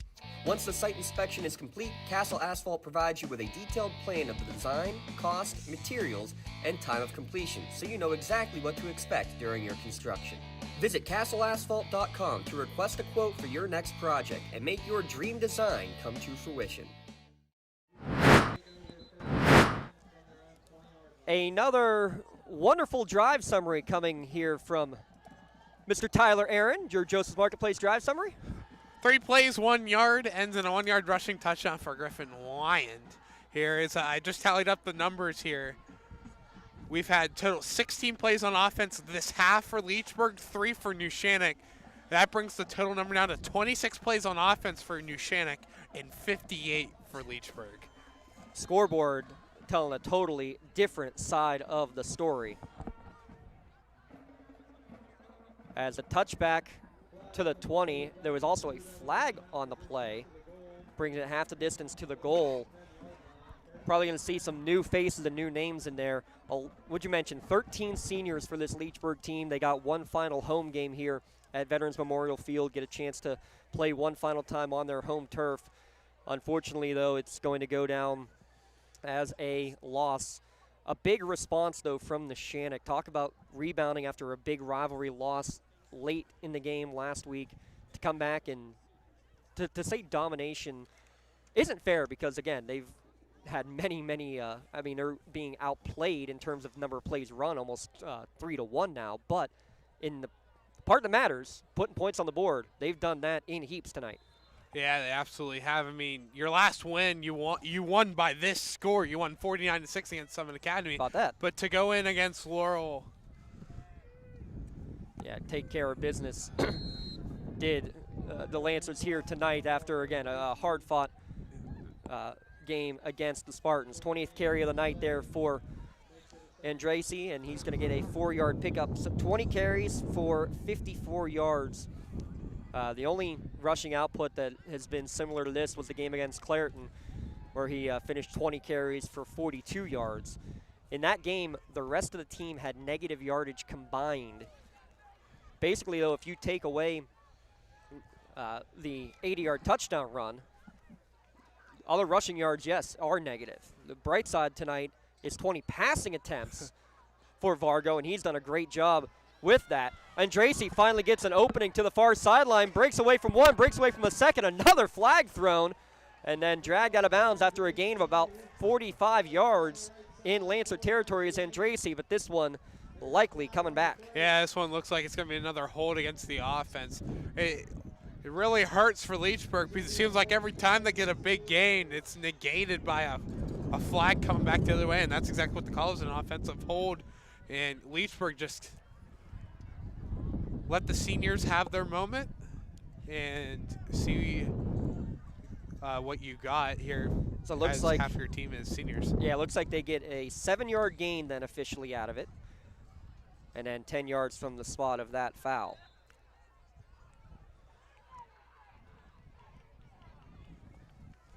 And there goes the iPad. I had to take the charger out because I needed to charge the hand warmer. You know, priorities. Don't tell the boss. I won't say anything. Oh. Down to 8:15 here in the winding clock in the fourth quarter. Andracy to the left of Vargo. He rolls out, does the junior quarterback. Pumps, now fires late. It's going to be incomplete.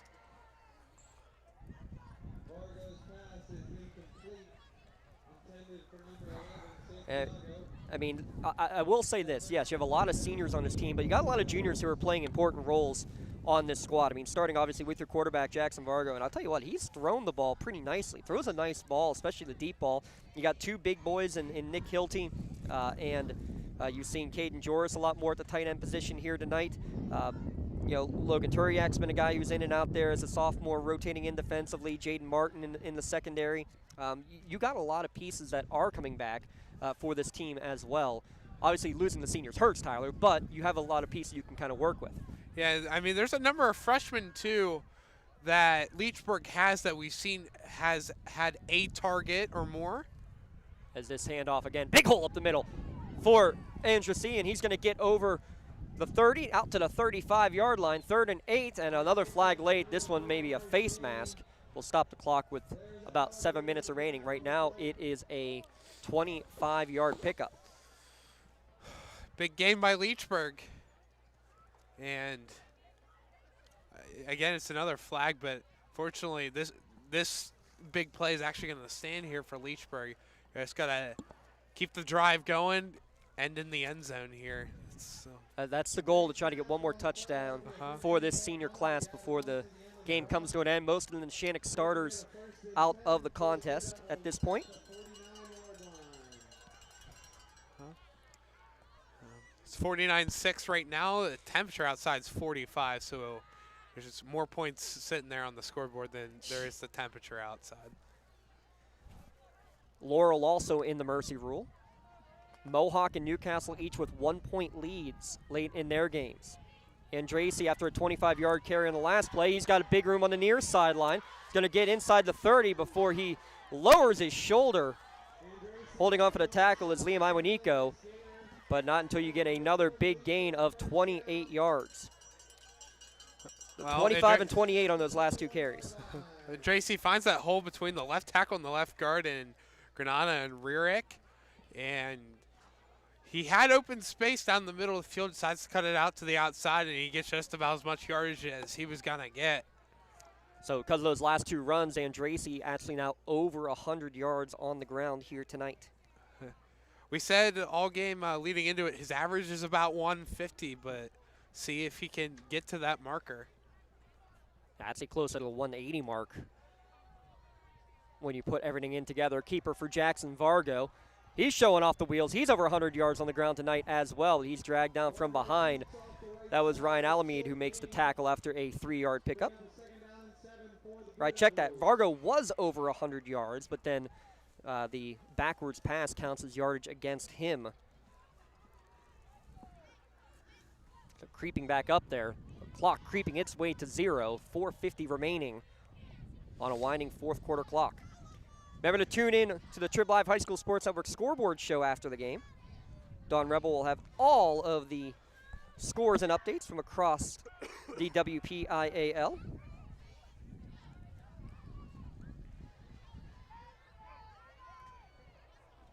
Another big gain, just stopping him in front of the goal line, though.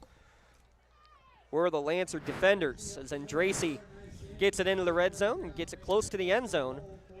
Mark it at the 1, so it's a gain of 17. Well, that was the same exact formation that Leechburg ran on their prior touchdown back in the first quarter. Andrassi one more time. Will he get touchdown number 24 of the season? He will not. Tatterson able to keep him out. He was combined in tackle with Aiden Turner. No gain for now, but I believe we're going to get a face mask, so we'll move it to about the half-yard line.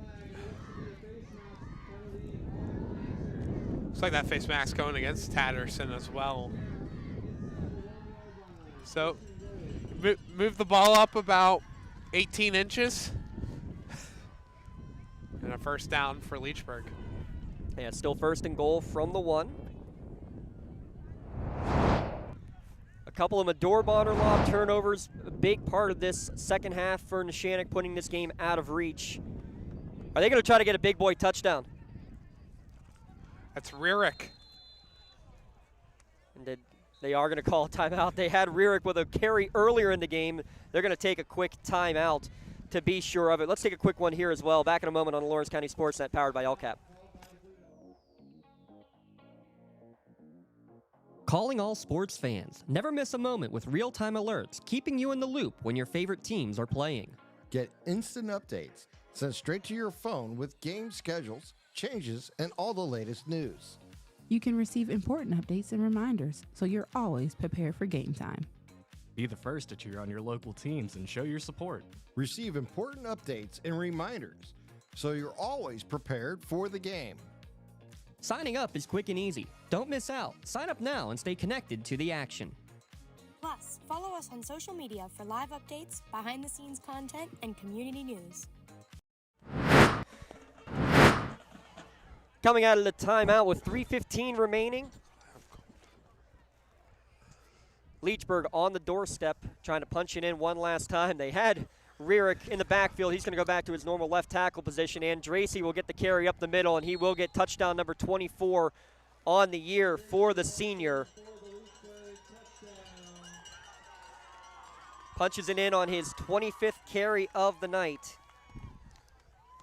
for the Parada Jones-McCree touchdown play.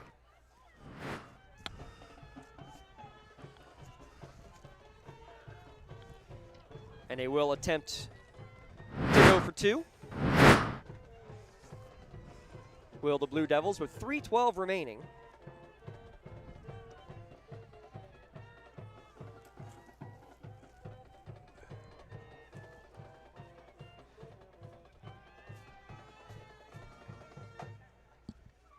Coming to the near side, Vargo keeps it himself, and he will get the Castle conversion to make it 49-14.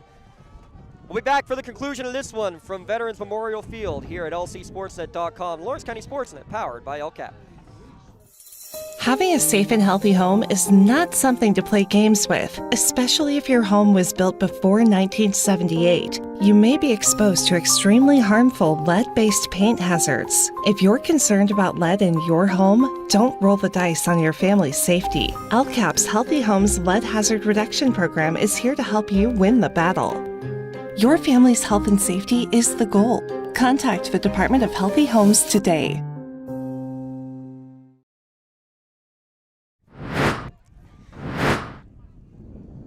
Seven-play, 90-yard drive. The Leechburg senior is able to get one more touchdown on the board, with Timmy Andrasey getting his 24th rushing score of the season. And I guess that's the other thing we got to mention. Yes, 13 seniors. There are a good number of underclassmen who are playing big roles. The issue is there was only 25 dressed tonight here, Tyler. So hope you have a good junior high program that's got players coming up, because they're going to have a potential numbers issue roster-wise next year. But a nice way to end the career for your seniors, getting one more touchdown out there for one of your all-time greats in the Leechburg Blue and Black. Fourth quarter brought to you by the Lawrence County Community Action Partnership, as just taking a knee on return is Rocco DeLillo. Clock will continue to run with 3 minutes left to go. We'll have a quick post-game show. We'll give our post-game awards, again, our Maley Chiropractic Play of the Game, as well as our MVP Insurance MVP of the game. I want to give a shout-out to our friends at Door and Concrete as well. Didn't have any official Door and Concrete block of the game, but talk about this Neshannock offensive line making holes, not just tonight for Anthony Eakin and company, but all year long, and really the defensive stalwart to keep this guy in check, Andrasey, throughout the course of tonight's game. Well, there's so much. You got to give him pretty much all the credit here today, and especially on the offensive line. You're giving Mazzocco tons of time now, Nico Madur now into the game here for Neshannock, whether it's a pass, run, play action. Every play Leechburg's running 4 or 5 players, just holding it tall in the trenches and letting the playmakers do their thing. Handoff trying to bounce it to the outside. That is Joey DiMuccio. Will lose a yard on the play. DiMuccio was featured a few weeks ago in the Newcastle News as one of the many freshmen. It's incredible how many freshmen, not only across the county, but across the WPIAL, who are making immediate impacts. So just look at Lawrence County itself. Caleb McConnell, a big part of the offense, obviously for Shenango. Obviously, we know what Marino Graham has done for that Newcastle team. DiMuccio came in the big time when a lot of players are injured in the middle linebacker position. You look at Aiden Booker and a few other freshmen who are doing big things for Union on with a depleted young roster. It's incredible how the freshmen have gotten the job done year in, or throughout the entire course of the year, as Mador's just got to fall back on this one for a loss of 16. But incredible Tyler, freshmen were never on the football field, nevertheless making the impacts that we've seen across the county this year. Yeah, you always love to see the underclassmen come in and immediately make an impact. And, when you see it across WPIAL happening everywhere, it's great to see because you're shaping what the next 3 to 4 years is going to be within that high school, whether it's Neshannock, Mohawk, Shenango, Union, whoever you want it to be. You really get to see what the future of your program is and how it's being built through the younger years through middle school and Pee Wee football. We have a unfortunate score update we're going to have to give after this play, and going nowhere on the carry. That was Alameda getting the carry for the loss, but nonetheless, Neshannock comes in as the 9 seed, takes care of business over the 8 seed. Final score 49-14. The Lancers will advance to play Fort Cherry in the quarterfinals on Friday next week. Olsh leads 14-7 over Mohawk. A late bobbling touchdown. It looks like in the replay it may have went off of the back of the leg of the Olsh receiver. We'll let you look at the replay here too, Tyler, as Olsh takes a late lead in that game in Class 2A, as he bobbled it, recorralled it, and ran into the end zone in that game. With 2 minutes left to go, Canes lead 14-13 with 20 seconds left to go. Laurel defeats Jefferson Morgan 35-0, and here 49-14, your final score in Neshannock over Leechburg. We'll recap it and get you all the scores we can before we sign off. Back in a moment on the Lawrence County SportsNet, powered by LCAP. Cold winds blowing, temperatures dropping, and snow is beginning to fall. And then your furnace goes out. LCAP's LIHEAP Crisis Program is here to help. If your furnace is blowing cold air, not turning on, or not reaching the desired temperature, help is right around the corner, whether it needs fixed or replaced. For information, call the Department of Healthy Homes at 724-656-0090. LCAP's Healthy Home programs are the key to safer living.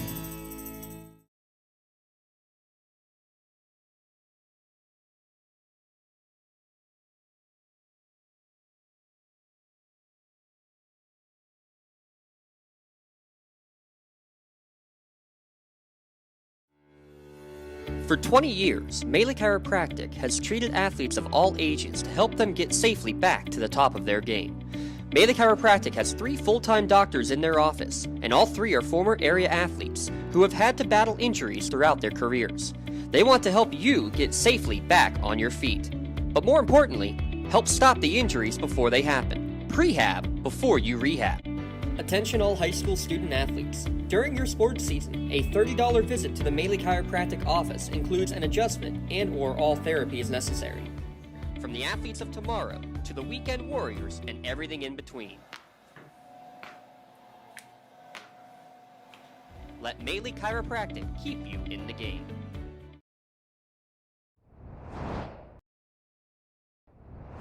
When the high school season heats up, make sure you have the best gear to support your school. Head to the Red Zone on Wilmington Road in Neshannock for all your county sporting apparel needs. From sporting goods to custom apparel to embroidery and more, the Red Zone has it all. Quality gear for all 8 schools in the County of Champions. Stop by and enter the Red Zone or visit them online at theredzonesports.com. Score big at the Red Zone.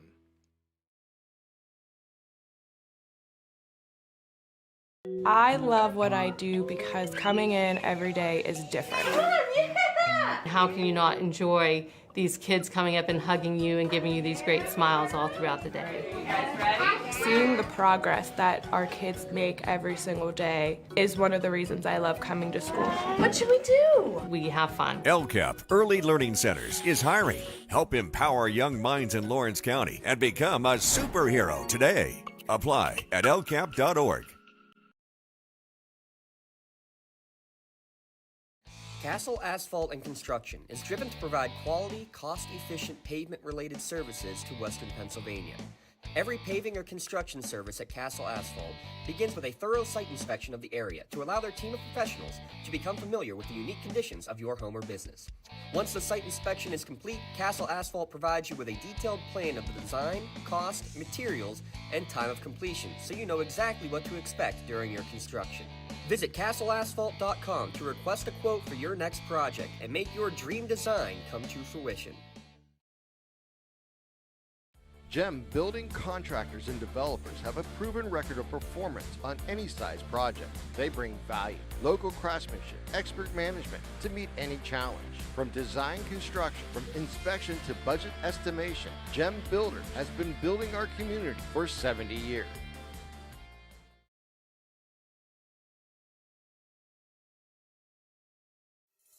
Having a safe and healthy home is not something to play games with, especially if your home was built before 1978. You may be exposed to extremely harmful lead-based paint hazards. If you're concerned about lead in your home, don't roll the dice on your family's safety. LCAP's Healthy Homes Lead Hazard Reduction Program is here to help you win the battle. Your family's health and safety is the goal. Contact the Department of Healthy Homes today.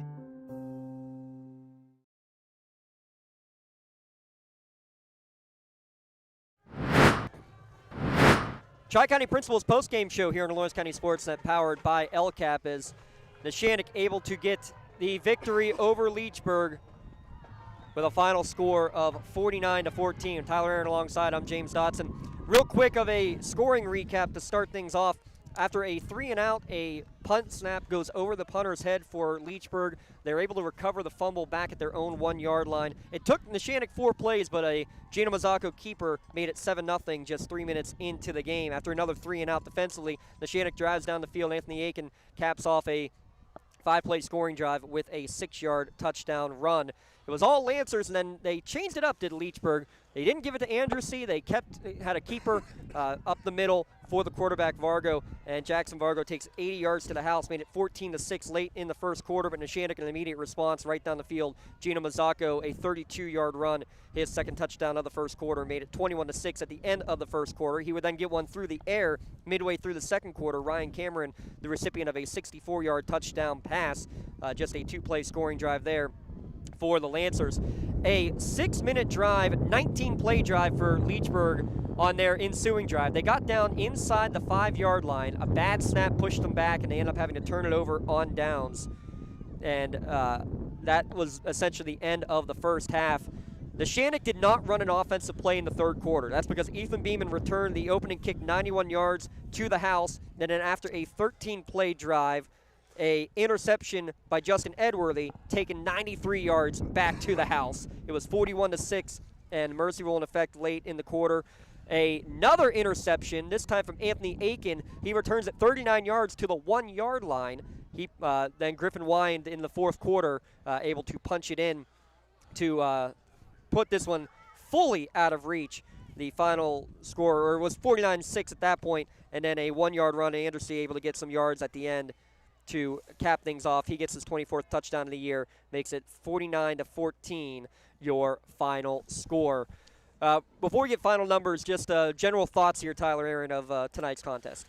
It is great all-around performance on both sides of the football for Neshannock. Everything went well for him, offense, defense, and special teams as well. You forced the fumble on the first possession of the game on special teams, and then you had the 90-some-yard kick return to kick off the second half defense. You knew what Leechburg was going to do early on.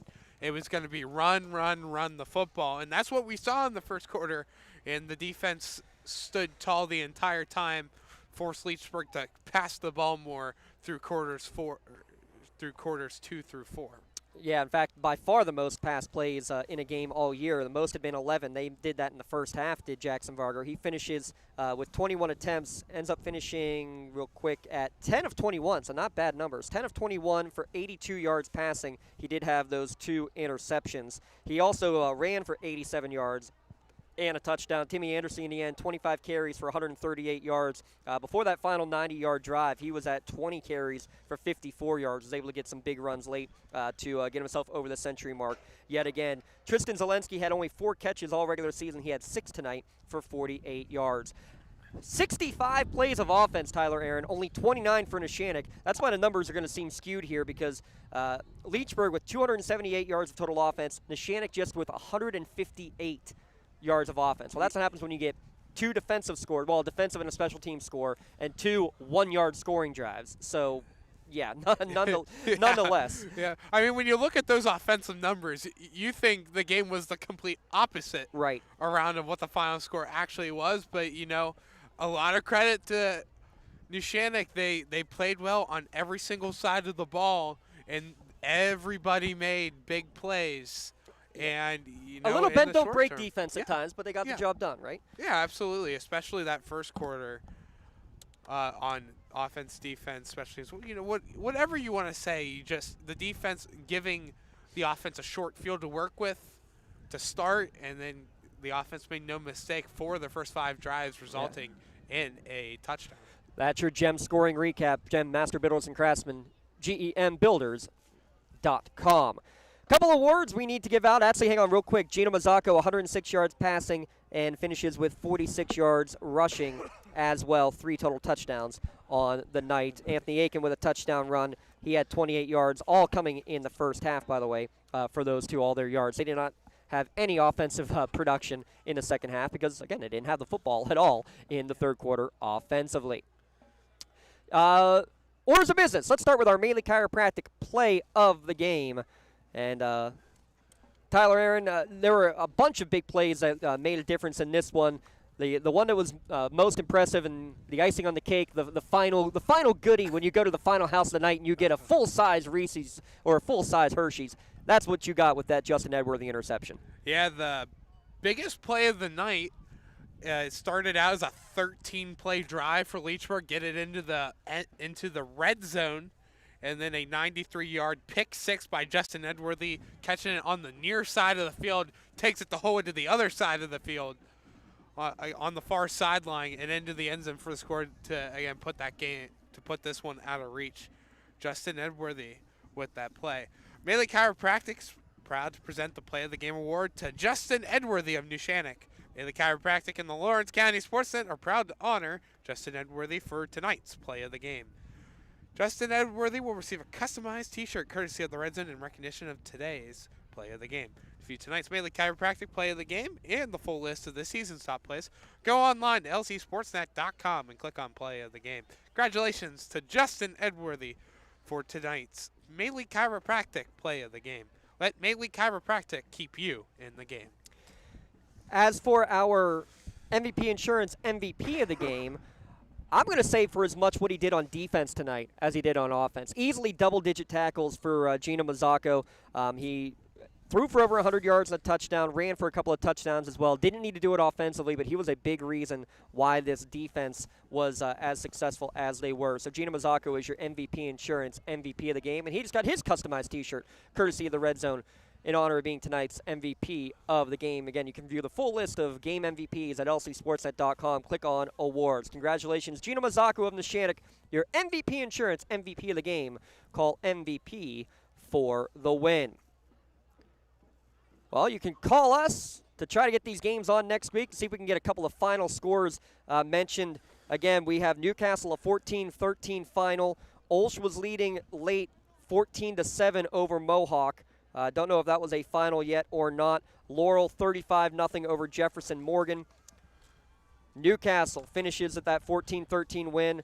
Elwood City still looking for that final Elwood City score. See if we can get that one here real quick. So we got a multitude of teams that are still going to be playing here next week here for our Lawrence County teams, Tyler, including Wilmington. They get started next week in the District 10 semifinals in that one. Last score update we had for Elwood City, they lead Keystone Oaks 14-13 at the end of 3. You can watch that one for free. Go tune on over to that one here on Elwood City Sports. We'll get you all those finals. Again, tune into the Trib Live High School Sports Network scoreboard show as well for all that final information and get all the final scores and the recaps of tonight's game.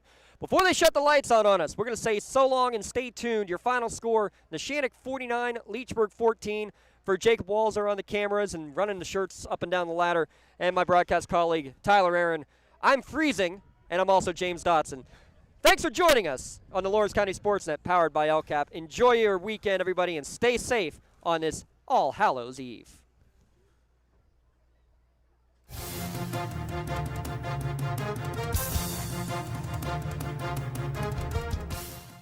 Your voice for Lawrence County sports. The gold ball